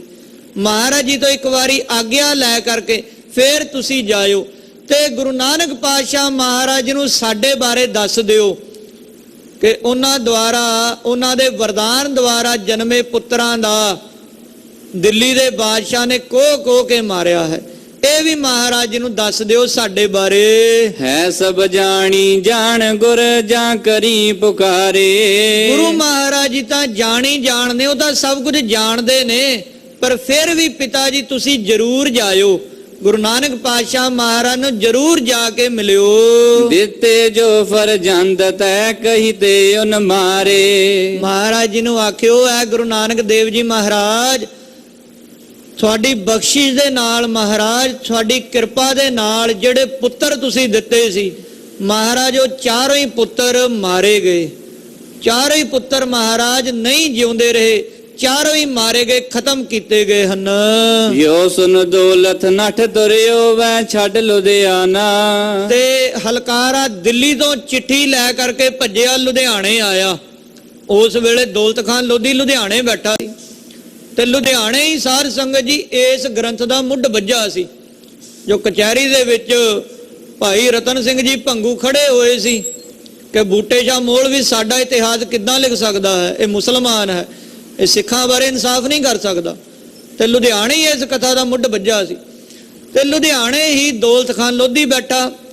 ਤੇ ਦੌਲਤ ਖਾਨ ਲੋਧੀ ਨੂੰ ਜਦੋਂ ਇਹ ਖਬਰ ਮਿਲੀ, ਉਸ ਵੇਲੇ ਭਾਈ ਸਾਹਿਬ ਦੌਲਤ ਖਾਨ ਜੀ ਉੱਥੋਂ ਦੀ ਚਲੇ ਗਏ। ਰਾਹ ਪੁੱਛਿਓ ਇਮਨਾਬਾਦ ਕੋ ਵਾਂਗ ਕਾਸਦ ਧਾਣਾ। ਲੁਧਿਆਣੇ ਤੋਂ ਚੱਲੇ ਤੇ ਕਾਸਦ ਹਲਕਾਰੇ ਦਾ ਰੂਪ ਬਣਾ ਲਿਆ ਆਪ ਵੀ, ਕਿਉਂਕਿ ਰਾਹ ਦੇ ਵਿੱਚ ਕਿਤੇ ਬਾਦਸ਼ਾਹ ਦੇ ਬੰਦੇ ਨਾ ਫੜ ਲੈਣ ਕਿ ਮੇਰੇ ਪੁੱਤਰਾਂ ਨੂੰ ਤਾਂ ਖਤਮ ਕਰ ਹੀ ਦਿੱਤਾ, ਤੇ ਕਿਤੇ ਹੁਣ ਮੈਨੂੰ ਵੀ ਨਾ ਮਾਰ ਦੇਣ। ਮੈਂ ਖਬਰ ਦੇਣੀ ਗੁਰੂ ਨਾਨਕ ਪਾਤਸ਼ਾਹ ਮਹਾਰਾਜ ਜੀ ਨੂੰ ਜਾ ਕੇ। ਤੇ ਮਹਾਰਾਜ ਜੀ ਦਾ ਪਤਾ ਪੁੱਛਦਾ ਪਛਾਉਂਦਾ ਹੋਇਆ ਦੌਲਤ ਖਾਨ ਲੋਧੀ ਤੁਰਿਆ ਜਾ ਰਿਹਾ ਹੈ। ਰਾਤ ਦਿਵਸ ਉੱਠ ਦੌੜਿਆ ਕਰ ਕਾਲਾ ਬਾਣਾ। ਨਾ ਰਾਤ ਦੇਖੀ ਨਾ ਦਿਨ ਦੇਖਿਆ, ਬਸ ਤੁਰਿਆ ਹੀ ਜਾ ਰਿਹਾ ਦੌਲਤ ਖਾਨ ਜੀ, ਤੁਰੇ ਹੀ ਜਾ ਰਹੇ ਨੇ। ਲੁਧਿਆਣੇ ਤੋਂ ਮਹਾਰਾਜ ਨੂੰ ਲੱਭਦੇ ਜਾ ਰਹੇ ਨੇ, ਸੁਲਤਾਨਪੁਰ ਹੁੰਦਿਆਂ ਹੋਇਆ ਢੂੰਡਦੇ ਨੇ ਗੁਰੂ ਨਾਨਕ ਦੇਵ ਜੀ ਮਹਾਰਾਜ ਕਿੱਥੇ ਹਨ। ਤੇ ਆਪਣਾ ਭੇਖ ਬਣਾਇਆ, ਕਾਲਾ ਬਾਣਾ ਪਾ ਰੱਖਿਆ, ਲੰਮਾ ਜਿਹਾ ਕਾਲਾ ਚੋਲਾ ਫਕੀਰੀ ਭੇਸ ਬਣਾਇਆ। ਜਿਹੜਾ ਕਾਲਾ ਰੰਗ ਹੈ ਇਹ ਸੋਗ ਦਾ ਪ੍ਰਤੀਕ ਹੈ। ਕਾਲੀ ਪੱਗ ਬੰਨਣੀ, ਕਾਲੇ ਝੰਡੇ ਦਿਖਾਉਣੇ, ਇਹ ਰੋਸ ਦਾ ਤੇ ਸੋਗ ਦਾ ਪ੍ਰਤੀਕ ਹੈ। ਤੇ ਇਸੇ ਕਰਕੇ ਦੌਲਤ ਖਾਂ ਲੋਧੀ ਨੇ ਉਹ ਕਾਲਾ ਜਿਹਾ ਚੋਲਾ ਪਾ ਲਿਆ, ਫਕੀਰ ਦਾ ਭੇਸ ਬਣਾ ਕੇ ਉੱਥੋਂ ਨਿਕਲ ਗਿਆ। ਉਸਾ ਵਿਹਾਵੈ ਤੁਰਨ ਕੋ ਨਹਿ ਸੂਝੈ ਖਾਣਾ। ਤੇ ਨਾ ਕੁਝ ਰਾਹ ਦੇ ਵਿੱਚ ਕੁਝ ਖਾਣਾ ਪੀਣਾ ਸੁੱਝਿਆ, ਨਾ ਕਿਤੇ ਰੁਕੇ ਰਾਹ ਦੇ ਵਿੱਚ, ਕਿਉਂਕਿ ਦਿੱਲੀ ਤੋਂ ਵੀ ਕੁਝ ਕੁ ਸੈਨਿਕ ਭੇਜ ਦਿੱਤੇ ਸਨ ਬੈਰਮ ਖਾਨ ਨੇ ਕਿ ਪਤਾ ਕਰੋ ਇਹਨਾਂ ਦਾ ਬਾਪ ਵੀ ਕਿੱਥੇ ਆ, ਉਹਨੂੰ ਵੀ ਮਾਰੀਏ, ਖਤਮ ਕਰੀਏ, ਮਤਾ ਕਿਤੇ ਉਹ ਚਲਿਆ ਜਾਵੇ ਦੇਸ਼ ਛੱਡ ਕੇ, ਲੱਭੋ ਉਸ ਨੂੰ ਜਾ ਕੇ, ਉਸ ਨੂੰ ਵੀ ਫੜੀਏ। ਪੁੱਤਰਾਂ ਨੂੰ ਤਾਂ ਮਾਰ ਦਿੱਤਾ ਸੀ ਤੇ ਹੁਣ ਪਿਤਾ ਨੂੰ ਵੀ ਮਾਰਨ ਲੱਗਾ। ਇਸ ਕਰਕੇ ਦੌਲਤ ਖਾਂ ਲੋਧੀ ਭੇਸ ਬਦਲ ਕੇ ਉਹਨੇ ਨਵਾਬਾਂ ਵਾਲਾ ਭੇਸ ਹਟਾ ਲਿਆ ਸੀ, ਫਕੀਰੀ ਭੇਸ ਬਣਾ ਕੇ ਕਾਲਾ ਜਿਹਾ ਚੋਲਾ ਪਾ ਕੇ ਉਹ ਭੱਜੇ ਜਾ ਰਹੇ। ਰਾਹ ਵਿੱਚ ਨਾ ਕਿਤੇ ਰੁਕੇ, ਨਾ ਕੁਝ ਖਾਣ ਪੀਣ ਦੀ ਸੋਝੀ ਰਹੀ। ਦੋਹਰਾ ਜਹ ਸ੍ਰੀ ਸਤਗੁਰ ਤਪ ਕਰਤ ਉਪਰ ਬੈਠੇ ਰੋੜ। ਤੇ ਆਏ ਦੌਲਤ ਖਾਂ ਲੋਧੀ ਲੱਭਦੇ ਲੱਭਦੇ ਕਿੱਥੇ ਆਏ? ਐਮਨਾਬਾਦ ਦੀ ਧਰਤੀ ਦੇ ਉੱਤੇ, ਜਿੱਥੇ ਗੁਰਦੁਆਰਾ ਰੋੜੀ ਸਾਹਿਬ ਬਣਿਆ ਹੋਇਆ। ਭਾਈ ਸਾਹਿਬ ਭਾਈ ਗੁਰਦਾਸ ਜੀ ਲਿਖਦੇ ਹਨ, ਰੇਤ ਅਕ ਆਹਾਰ ਕਰ ਰੋੜਾਂ ਦੀ ਗੁਰ ਕਰੀ ਵਿਛਾਈ। ਮਹਾਰਾਜ ਜੀ ਉੱਤੇ ਰੋੜਾਂ ਤੇ ਬੈਠ ਕੇ ਹੀ ਤਪ ਕਰਿਆ ਕਰਦੇ, ਉਹ ਰੋੜਾਂ ਵੱਟਿਆਂ ਦੇ ਉੱਪਰ ਬੈਠ ਕੇ ਤਪੱਸਿਆ ਕਰਿਆ ਕਰਦੇ। ਤੇ ਮੈਂ ਪੜ ਰਿਹਾ ਸੀ ਤੇ ਆਖਦੇ ਕਿ ਜਿਵੇਂ ਸੁਲਤਾਨਪੁਰ ਲੋਧੀ ਦੇ ਵਿੱਚ ਵੱਟੇ ਪਏ ਨੇ ਨਾ, ਜਿਨ੍ਹਾਂ ਨਾਲ ਮਹਾਰਾਜ ਜੀ ਨੇ 13-13 ਤੋਲਿਆ, ਤੇ ਉਧਰ ਰੋੜੀ ਸਾਹਿਬ ਐਮਨਾਬਾਦ ਪਾਕਿਸਤਾਨ ਦੇ ਵਿੱਚ ਉਹ ਵੱਟੇ ਪਏ ਨੇ ਜਿਨ੍ਹਾਂ ਦੇ ਉੱਪਰ ਮਹਾਰਾਜ ਜੀ ਬੈਠਿਆ ਕਰਦੇ, ਗੁਰੂ ਨਾਨਕ ਪਾਤਸ਼ਾਹ ਮਹਾਰਾਜ। ਦੌਲਤ ਖਾਂ ਲੋਧੀ ਲੱਭਦਾ ਲੱਭਦਾ ਜਾ ਰਿਹਾ ਮਹਾਰਾਜ ਜੀ ਨੂੰ ਤੇ ਵੇਖਿਆ ਗੁਰੂ ਨਾਨਕ ਦੇਵ ਜੀ ਮਹਾਰਾਜ ਰੋੜਾਂ ਵੱਟਿਆਂ ਦੇ ਉੱਪਰ ਬੈਠੇ ਤਪ ਕਰ ਰਹੇ ਹਨ। ਤਰਾਹੇ ਤਰਾਹੇ ਕਹਿ ਕਰ ਗਿਰਿਓ ਉਪਰ ਚਰਨਨ ਦੌੜ। ਦੌੜ ਕੇ ਭੱਜ ਕੇ ਆਇਆ ਮਹਾਰਾਜ, ਤਰਾਹੇਮਾਨ ਤਰਾਹੇਮਾਨ ਮਹਾਰਾਜ ਰੱਖ ਲੋ, ਮਹਾਰਾਜ ਦੁਹਾਈ ਹੈ, ਕਿਰਪਾ ਕਰੋ ਮਹਾਰਾਜ ਰੱਖ ਲੋ। ਆ ਗਿਆ ਮਹਾਰਾਜ ਜੀ ਦੇ ਚਰਨਾਂ ਤੇ, ਮਹਾਰਾਜ ਦੇ ਸੋਹਣੇ ਚਰਨ ਕਮਲਾਂ ਉੱਪਰ ਆਪਣਾ ਸੀਸ ਰੱਖ ਦਿੱਤਾ। ਚੌਪਈ ਥੇ ਸਤਗੁਰ ਸਭ ਜਾਣੀ ਜਾਣ। ਗੁਰੂ ਨਾਨਕ ਦੇਵ ਜੀ ਮਹਾਰਾਜ ਜਾਣੀ ਜਾਣ ਨੇ। ਮਹਾਰਾਜ ਆਪਣੇ ਭਗਤਾਂ ਦੀ ਸਾਰ ਰੱਖਦੇ ਨੇ, ਆਪਣੇ ਭਗਤਾਂ ਬਾਰੇ ਪਤਾ ਹੁੰਦਾ ਗੁਰੂ ਨੂੰ। ਮਹਾਰਾਜ ਜੀ ਸਭ ਜਾਣੀ ਜਾਣ ਹਨ। ਉਸ ਕਾ ਰਖਤੇ ਖਾਤਰ ਮਾਣ। ਮਹਾਰਾਜ ਜੀ ਨੇ ਫੇਰ ਵੀ ਆਪਣੇ ਸਿੱਖ ਦਾ ਮਾਣ ਰੱਖਿਆ। ਪਾਤਸ਼ਾਹ ਮਹਾਰਾਜ ਜੀ ਨੇ ਫੇਰ ਵੀ ਆਪਣੇ ਸਿੱਖ ਦਾ, ਆਪਣੇ ਭਗਤ ਦਾ ਮਾਣ ਰੱਖਿਆ। ਉਸ ਨੂੰ ਬੋਲੇ ਕਹਿੰਦੇ ਹਨ, ਸਤਗੁਰ ਬਾਤ ਸਭੋ ਸੁਨ ਲਈ। ਮਹਾਰਾਜ ਜੀ ਨੇ ਦੌਲਤ ਖਾਂ ਲੋਧੀ ਨੂੰ ਆਖਿਆ, ਸਭ ਹਕੀਕਤ ਦੌਲਤ ਕਹੀ। ਦੌਲਤ ਖਾਂ ਕੀ ਹੋਇਆ, ਕਿਉਂ ਰੋਂਦਾ, ਕਿਉਂ ਇੱਕਦਮ ਭੱਜਾ ਆਇਆ, ਤੇ ਆ ਕਿਹੋ ਜਿਹਾ ਭੇਸ ਬਣਾਇਆ ਹੋਇਆ, ਤੇਰੇ ਨਵਾਬਾਂ ਵਾਲੇ ਕੱਪੜੇ ਕਿੱਥੇ ਨੇ ਦੌਲਤ ਖਾਂ? ਇਹ ਕਾਲਾ ਬਾਣਾ, ਕਾਲਾ ਜਿਹਾ ਜਾਮਾ ਤੂੰ ਪਹਿਨਿਆ ਹੋਇਆ, ਰੋਈ ਜਾਂਦਾ, ਕੀ ਗੱਲ ਹੈ? ਮਹਾਰਾਜ ਜਾਣੀ ਜਾਣਤਾ ਹਨ, ਪਰ ਫਿਰ ਵੀ ਮਹਾਰਾਜ ਆਪਣੇ ਭਗਤ ਦੀ ਸਾਰ ਰੱਖਦੇ, ਉਦੋਂ ਪੁੱਛਣਾ ਚਾਹੁੰਦੇ ਨੇ। ਮਹਾਰਾਜ ਜੀ ਨੇ ਦੌਲਤ ਖਾਂ ਤੋਂ ਪੁੱਛਿਆ ਤੇ ਦੌਲਤ ਖਾਂ ਨਾਲੇ ਰੋਈ ਜਾਂਦਾ ਤੇ ਨਾਲੇ ਮਹਾਰਾਜ ਜੀ ਨੂੰ ਭਰੇ ਮਨ ਨਾਲ, ਗੱਚ ਭਰੇ ਮਨ ਨਾਲ ਮਹਾਰਾਜ ਜੀ ਨੂੰ ਦੱਸਦਾ। ਸੋ ਸੁਨ ਸਤਗੁਰ ਚੁੱਪ ਹੋਇਆ ਰਹਿਓ। ਜਦੋਂ ਸਾਰੀ ਗੱਲ ਦੌਲਤ ਖਾਂ ਨੇ ਦੱਸੀ ਮਹਾਰਾਜ, ਉਸ ਪਾਪੀ ਬੈਰਮ ਖਾਨ ਨੇ, ਦਿੱਲੀ ਦੇ ਰਾਜੇ ਨੇ, ਜਿਹੜਾ ਹੁਣ ਤਖਤ ਤੇ ਬੈਠਾ, ਉਸਨੇ ਮਹਾਰਾਜ ਰਾਏ ਭੋਏ ਦਾ ਕਤਲ ਕਰ ਦਿੱਤਾ। ਇੰਨਾ ਹੀ ਨਹੀਂ ਮਹਾਰਾਜ, ਤੁਹਾਡੀ ਕਿਰਪਾ ਦੇ ਨਾਲ ਮੇਰੀਆਂ ਬੇਗਮਾਂ ਨੂੰ ਜਿਹੜੇ ਤੁਸੀਂ ਵਰਦਾਨ ਦਿੱਤੇ ਸਨ, ਉਹਨਾਂ ਦੇ ਘਰੇ ਪੁੱਤਰਾਂ ਦਾ ਜਨਮ ਹੋਇਆ। ਮਹਾਰਾਜ ਤੁਹਾਡੇ ਦਿੱਤੇ ਪੁੱਤਰਾਂ ਨੂੰ ਵੀ, ਤੁਹਾਡੇ ਵਰਦਾਨ ਨਾਲ ਹੋਏ ਪੁੱਤਰਾਂ ਨੂੰ ਵੀ ਉਸ ਪਾਪੀ ਨੇ ਮਾਰ ਦਿੱਤਾ। 4 ਪੁੱਤਰਾਂ ਨੂੰ ਕਤਲ ਕਰ ਦਿੱਤਾ ਮਹਾਰਾਜ। ਇਸ ਪ੍ਰਕਾਰ ਰੋ ਰੋ ਕੇ ਦੌਲਤ ਖਾਂ ਲੋਧੀ ਆਪਣੀ ਵਿਥਿਆ ਦੱਸਦਾ। ਸ਼ਤਾਬੀ ਉਤਰ ਨਾਹਿਨ ਦਇਓ। ਮਹਾਰਾਜ ਜੀ ਚੁੱਪ ਕਰ ਗਏ। ਗੁਰੂ ਨਾਨਕ ਦੇਵ ਜੀ ਮਹਾਰਾਜ ਕੁਝ ਬੋਲੇ ਨਹੀਂ। ਕੁਝ ਸਮਾਂ ਚੁੱਪ ਕਰ ਗਏ। ਤਬ ਦੌਲਤ ਫਿਰ ਮਿੰਨਤ ਕਰੀ, ਉਸ ਵੇਲੇ ਦੌਲਤ ਖਾਂ ਲੋਧੀ ਬੇਨਤੀ ਕਰਦਾ, ਮਿੰਨਤਾਂ ਕਰਨ ਲੱਗਾ। ਸਿਰੋ ਲਾਹੇ ਪਗ ਚਰਨਨ ਧਰੀ, ਜਦੋਂ ਮਹਾਰਾਜ ਕੁਝ ਨਾ ਬੋਲੇ, ਉਸ ਵੇਲੇ ਦੌਲਤ ਖਾਂ ਲੋਧੀ ਨੇ ਆਪਣੇ ਸਿਰ ਤੋਂ ਕਾਲੀ ਜੀ ਪੱਗ ਲਾਈ ਤੇ ਮਹਾਰਾਜ ਜੀ ਦੇ ਅੱਗੇ ਰੱਖ ਦਿੱਤੀ। ਮਹਾਰਾਜ ਜੀ ਦੇ ਚਰਨਾਂ ਦੇ ਉੱਪਰ ਪੱਗ ਰੱਖ ਦਿੱਤੀ। ਮੈਂ ਸ਼ਰਨੀ ਤਵ ਪਰਿਓ ਆਏ, ਮਹਾਰਾਜ ਮੈਂ ਲੁਧਿਆਣੇ ਤੋਂ ਭੱਜਦਾ ਆਇਆ, ਰਾਹ ਵਿੱਚ ਕੁਝ ਖਾਦਾ ਪੀਤਾ ਨਹੀਂ ਮਹਾਰਾਜ, ਨਾ ਕਿਤੇ ਰੁਕਿਆ, ਮੈਂ ਤੁਹਾਡੀ ਸ਼ਰਨ ਦੇ ਵਿੱਚ ਆਇਆ ਹਾਂ। ਭਾਵੇਂ ਮਾਰੋ ਭਾਵੇਂ ਜਿਵਾਏ, ਮਹਾਰਾਜ ਹੁਣ ਤੁਸੀਂ ਨਿਰਣਾ ਕਰਨਾ, ਚਾਹੇ ਸਾਨੂੰ ਰੱਖੋ ਤੇ ਚਾਹੇ ਆਪ ਜੀ ਮਾਰ ਮੁਕਾਵੋ। ਬੈਰਨ ਮਾਰੇ ਸਿੱਖ ਤੁਹਾਰੇ, ਮਹਾਰਾਜ ਉਸ ਦਿੱਲੀ ਦੇ ਰਾਜੇ ਬੈਰਮ ਖਾਨ ਨੇ ਤੁਹਾਡੇ ਸਿੱਖਾਂ ਨੂੰ ਮਾਰਿਆ। ਰਾਏ ਭੋਏ ਵੀ ਆਪ ਜੀ ਦਾ ਸਿੱਖ ਸੀ ਤੇ ਮਹਾਰਾਜ ਮੇਰੇ ਚਾਰੋਂ ਪੁੱਤਰ ਚਾਹੇ ਪਠਾਨ ਸਨ, ਮਹਾਰਾਜ ਉਹ ਵੀ ਤੁਹਾਡੇ ਹੀ ਸਿੱਖ ਸਨ। ਮਹਾਰਾਜ ਉਸ ਦਿੱਲੀ ਦੇ ਰਾਜੇ ਨੇ ਤੁਹਾਡੇ ਸਿੱਖਾਂ ਨੂੰ ਮਾਰਿਆ ਹੈ। ਤੁਮਰੇ ਆਗੇ ਹਮੈ ਪੁਕਾਰੇ, ਤੇ ਮਹਾਰਾਜ ਅਸੀਂ ਆਪਣੇ ਗੁਰੂ ਅੱਗੇ ਹੀ ਪੁਕਾਰ ਕਰਨੀ ਹੈ, ਤੁਹਾਡੇ ਅੱਗੇ ਤਰਲਾ ਕਰਨਾ, ਜੋਦੜੀ ਕਰਨੀ। ਮਹਾਰਾਜ ਤੁਹਾਡੇ ਅੱਗੇ ਸਾਡੀ ਦੁਹਾਈ ਹੈ। ਤੁਮਕੋ ਹੈ ਸਿੱਖਨ ਕੀ ਲਾਜ, ਮਹਾਰਾਜ ਤੁਹਾਡੇ ਅੱਗੇ ਸਾਡੀ ਲਾਜ ਹੈ, ਆਪਣੇ ਬਿਰਧ ਬਾਣੇ ਦੀ ਲਾਜ ਰੱਖੋ। ਪਠਾਨ ਉਠਾਵੇ ਹਿੰਦੂ ਨਿਰਾਜ, ਮਹਾਰਾਜ ਇਹ ਪਠਾਨ ਇਹ ਰਾਜ ਕਰਨ ਦੇ ਲਾਇਕ ਨਹੀਂ। ਦੌਲਤ ਖਾਨ ਲੋਧੀ ਭਾਵੇਂ ਆਪ ਪਠਾਨ ਸੀ, ਪਰ ਕਹਿ ਰਿਹਾ ਮਹਾਰਾਜ ਇਹ ਪਠਾਨ ਰਾਜ ਕਰਨ ਦੇ ਲਾਇਕ ਨਹੀਂ, ਤਖਤ ਦੇ ਉੱਪਰ ਬੈਠਣ ਦੇ ਲਾਇਕ ਨਹੀਂ। ਪਠਾਨ ਭਇਓ ਹੈ ਆਦਮ ਖਾਣਾ, ਮਹਾਰਾਜ ਇਹ ਪਾਪੀ ਪਠਾਨ ਬੈਰਮ ਖਾਂ ਇਹ ਆਦਮਖੋਰ ਬਣ ਚੁੱਕਾ ਹੈ, ਇਹ ਆਪਣੇ ਹੀ ਬੰਦਿਆਂ ਨੂੰ ਮਾਰਨ ਲੱਗਾ ਹੈ। ਜੋ ਕੋਈ ਇਸ ਨੂੰ ਚੰਗੀ ਸਲਾਹ ਦਿੰਦਾ ਰਾਏ ਭੋਏ ਵਾਂਗੂ, ਮਹਾਰਾਜ ਉਸ ਨੂੰ ਹੀ ਮਾਰ ਦਿੰਦਾ ਹੈ।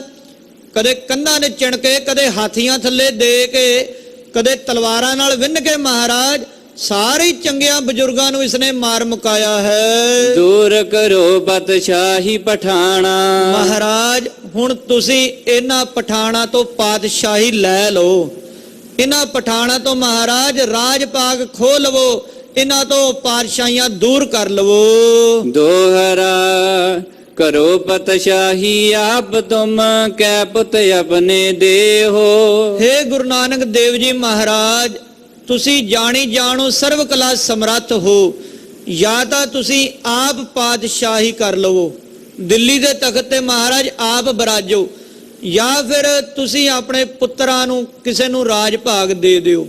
ਆਪ ਜੀ ਦੇ ਦੋ ਫਰਜ਼ੰਦ ਹਨ, ਚਾਹੇ ਤਾਂ ਬਾਬਾ ਸ੍ਰੀ ਚੰਦ ਜੀ ਜਾਂ ਦੂਜੇ ਪੁੱਤਰ ਨੂੰ ਮਹਾਰਾਜ ਆਪ ਜੀ ਗੱਦੀ ਦੇ ਦਿਓ, ਉਹਨਾਂ ਨੂੰ ਦਿੱਲੀ ਦੇ ਤਖਤ ਦਾ ਮਾਲਕ ਬਣਾ ਦਿਓ, ਜਾਂ ਫਿਰ ਮਹਾਰਾਜ ਆਪ ਹੀ ਦਿੱਲੀ ਦੇ ਬਾਦਸ਼ਾਹ ਬਣੋ। ਵੱਡੀ ਪਤਸ਼ਾਹੀ ਹਿੰਦ ਕੀ ਘਰ ਆਪਣੇ ਰੱਖ ਲੇ ਹੋ, ਕਿਉਂਕਿ ਮਹਾਰਾਜ ਦਿੱਲੀ ਦੀ ਉਹ ਮਾਲਕੀਅਤ ਬੜੀ ਵੱਡੀ ਹੈ, ਹਿੰਦੁਸਤਾਨ ਦਾ ਇਲਾਕਾ ਬੜਾ ਵੱਡਾ ਹੈ, ਉਹ ਈਰਾਨ ਤੱਕ ਦਿੱਲੀ ਦੀ ਸਲਤਨਤ ਹੈ, ਹਿੰਦੁਸਤਾਨ ਦੀ ਬੜਾ ਵੱਡਾ ਰਾਜ ਭਾਗ ਹੈ। ਮਹਾਰਾਜ ਆਪ ਜੀ ਦਿੱਲੀ ਤਖਤ ਤੇ ਬੈਠੋ। ਸਤਿਗੁਰ ਕਹੀ ਸੁਨ ਦੌਲਤਾ ਪਤਸ਼ਾਹੀ ਅਸਾ ਨ ਲੋੜ। ਮਹਾਰਾਜ ਕਹਿਣ ਲੱਗੇ ਦੌਲਤ ਖਾਂ ਕਿਹੜੀਆਂ ਗੱਲਾਂ ਕਰਦਾ, ਸਾਨੂੰ ਪਾਤਸ਼ਾਹੀਆਂ ਦੀ ਲੋੜ ਨਹੀਂ, ਅਸੀਂ ਪਾਤਸ਼ਾਹੀ ਨਹੀਂ ਭੋਗਣੀ, ਸਾਨੂੰ ਇਹ ਦੁਨਿਆਵੀ ਪਾਤਸ਼ਾਹੀਆਂ ਦੀ ਲੋੜ ਨਹੀਂ। ਕਿਆ ਪਤਸ਼ਾਹੀ ਹਿੰਦ ਕੀ ਅਸਾ ਤਜੀ 100 ਲੱਖ ਕਰੋੜ। ਤੇ ਤੁਸੀਂ ਕਹਿੰਦੇ ਹੋ ਕਿ ਹਿੰਦੁਸਤਾਨ ਦੇ ਤਖਤ ਦੇ ਉੱਪਰ ਬਾਦਸ਼ਾਹੀ ਕਰੋ, ਅਜਿਹੀਆਂ ਕਿਤਨੀਆਂ ਹੀ ਲੱਖਾਂ ਕਰੋੜਾਂ ਪਾਤਸ਼ਾਹੀਆਂ ਅਸੀਂ ਛੱਡੀਆਂ ਹਨ ਸਿਰਫ ਨਾਮ ਦੀ ਮਹਿਮਾ ਪਿੱਛੇ। ਅਜਿਹੀਆਂ ਕਿਤਨੀਆਂ ਪਾਤਸ਼ਾਹੀਆਂ ਅਸੀਂ ਦੁਰਕਾਰੀਆਂ ਹਨ, ਤੇ ਅਸੀਂ ਇੱਕਾ ਦਿੱਲੀ ਦੀ ਪਾਤਸ਼ਾਹੀ ਕੀ ਕਰਨੀ ਹੈ। ਚੋਪਈ ਹਮ ਪਤਸ਼ਾਹੀ ਦੇਵਨ ਕਾਜ। ਤੇ ਸਾਨੂੰ ਪਾਤਸ਼ਾਹੀ ਆਪ ਦੇਣ ਵਾਸਤੇ ਭੇਜਿਓ ਕਲ ਯੁਗ ਆਪ ਮਹਾਰਾਜ। ਅਕਾਲ ਪੁਰਖ ਨਿਰੰਕਾਰ ਨੇ ਸਾਨੂੰ ਇਸ ਧਰਤੀ ਤੇ ਭੇਜਿਆ, ਪਾਤਸ਼ਾਹੀ ਕਰਨ ਵਾਸਤੇ ਨਹੀਂ, ਸਗੋਂ ਪਾਤਸ਼ਾਹੀਆਂ ਅੱਗੇ ਦੇਣ ਵਾਸਤੇ, ਪਾਤਸ਼ਾਹੀਆਂ ਦੇਣ ਵਾਸਤੇ। ਗੁਰੂ ਘਰਾਂ ਤੋਂ ਤਾਂ ਪਾਤਸ਼ਾਹੀਆਂ ਮਿਲਦੀਆਂ ਨੇ, ਲੈ ਲੈ ਕੇ ਜਾਂਦੇ ਨੇ, ਤੇ ਅਤੀ ਪਾਤਸ਼ਾਹੀ ਨਹੀਂ ਕਰਨੀ, ਅਸੀਂ ਤਾਂ ਪਾਤਸ਼ਾਹੀਆਂ ਅੱਗੇ ਦੇਣੀਆਂ ਗੁਰੂ ਘਰ ਤੋਂ। ਅਸੀਂ ਜਾਣੇ ਬਹੁਆ ਮੈਂ ਦੁੱਖ, ਤੇ ਅਸੀਂ ਇਹ ਜਾਣਿਆ ਕਿ ਦੁਨਿਆਵੀ ਪਾਤਸ਼ਾਹੀਆਂ ਦੇ ਵਿੱਚ ਬੜੇ ਦੁੱਖ ਨੇ, ਬੜਾ ਭਾਰੀ ਦੁੱਖ ਹੁੰਦਾ ਪਾਤਸ਼ਾਹੀਆਂ ਵਿੱਚ। ਹਰ ਕੀ ਭਗਤ ਮਾਹੇ ਬਹੁ ਸੁਖ, ਤੇ ਹਰੀ ਦੀ ਭਗਤੀ ਦੇ ਵਿੱਚ ਸਾਰੇ ਹੀ ਸੁੱਖ ਨੇ, ਸਾਰੇ ਹੀ ਸੁੱਖ ਨੇ ਹਰੀ ਦੀ ਭਗਤੀ ਦੇ ਵਿੱਚ। ਚਾਹੇ ਕੋਈ ਪਾਟੇ ਪੁਰਾਣੇ ਕੱਪੜੇ ਪਾ ਕੇ ਕੁੱਲੀ ਦੇ ਵਿੱਚ ਬੈਠਾ ਹੋਵੇ, ਤੱਪੜ ਦਾ ਦਰਵਾਜ਼ਾ ਲੱਗਾ ਹੋਵੇ ਬੋਰੀ ਦਾ, ਪਰ ਰਾਜਾ ਸਗਲੀ ਸ੍ਰਿਸ਼ਟ ਕਾ ਹਰ ਨਾਮ ਮਨ ਭਿੰਨਾ, ਪਰ ਉਹ ਸਾਰੀ ਧਰਤੀ ਦਾ ਰਾਜਾ ਹੁੰਦਾ ਜਿਹੜਾ। ਸਤਿ ਸ੍ਰੀ ਅਕਾਲ। ਇਸ ਕਰਕੇ ਦੌਲਤ ਖਾਂ ਅਸੀਂ ਇਹ ਦੁਨਿਆਵੀ ਪਾਤਸ਼ਾਹੀਆਂ ਨਹੀਂ ਭੋਗਣੀਆਂ।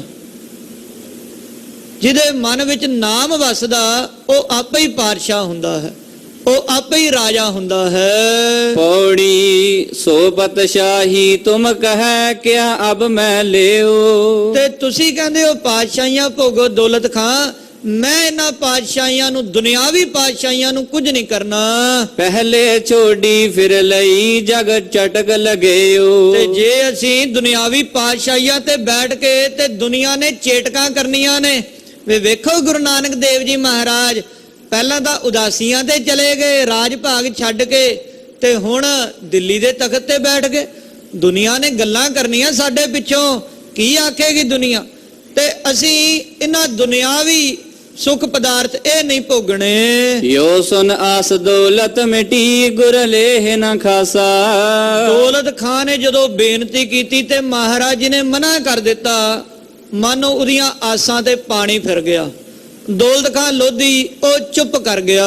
ਬਾਰੰਬਾਰ ਹੈ ਕਹਿਨ ਕੀ ਤਜ ਦੀਨੀ ਆਸਾ। ਤੇ ਦੁਬਾਰਾ ਦੌਲਤ ਖਾਂ ਨੇ ਮੁੜ ਕੇ ਗੱਲ ਨਹੀਂ ਕੀਤੀ, ਦੁਬਾਰਾ ਮਹਾਰਾਜ ਜੀ ਨੂੰ ਪੁੱਛਿਆ ਨਹੀਂ, ਹਿੰਮਤ ਨਹੀਂ ਪਈ ਦੁਬਾਰਾ ਪੁੱਛਣ ਦੀ।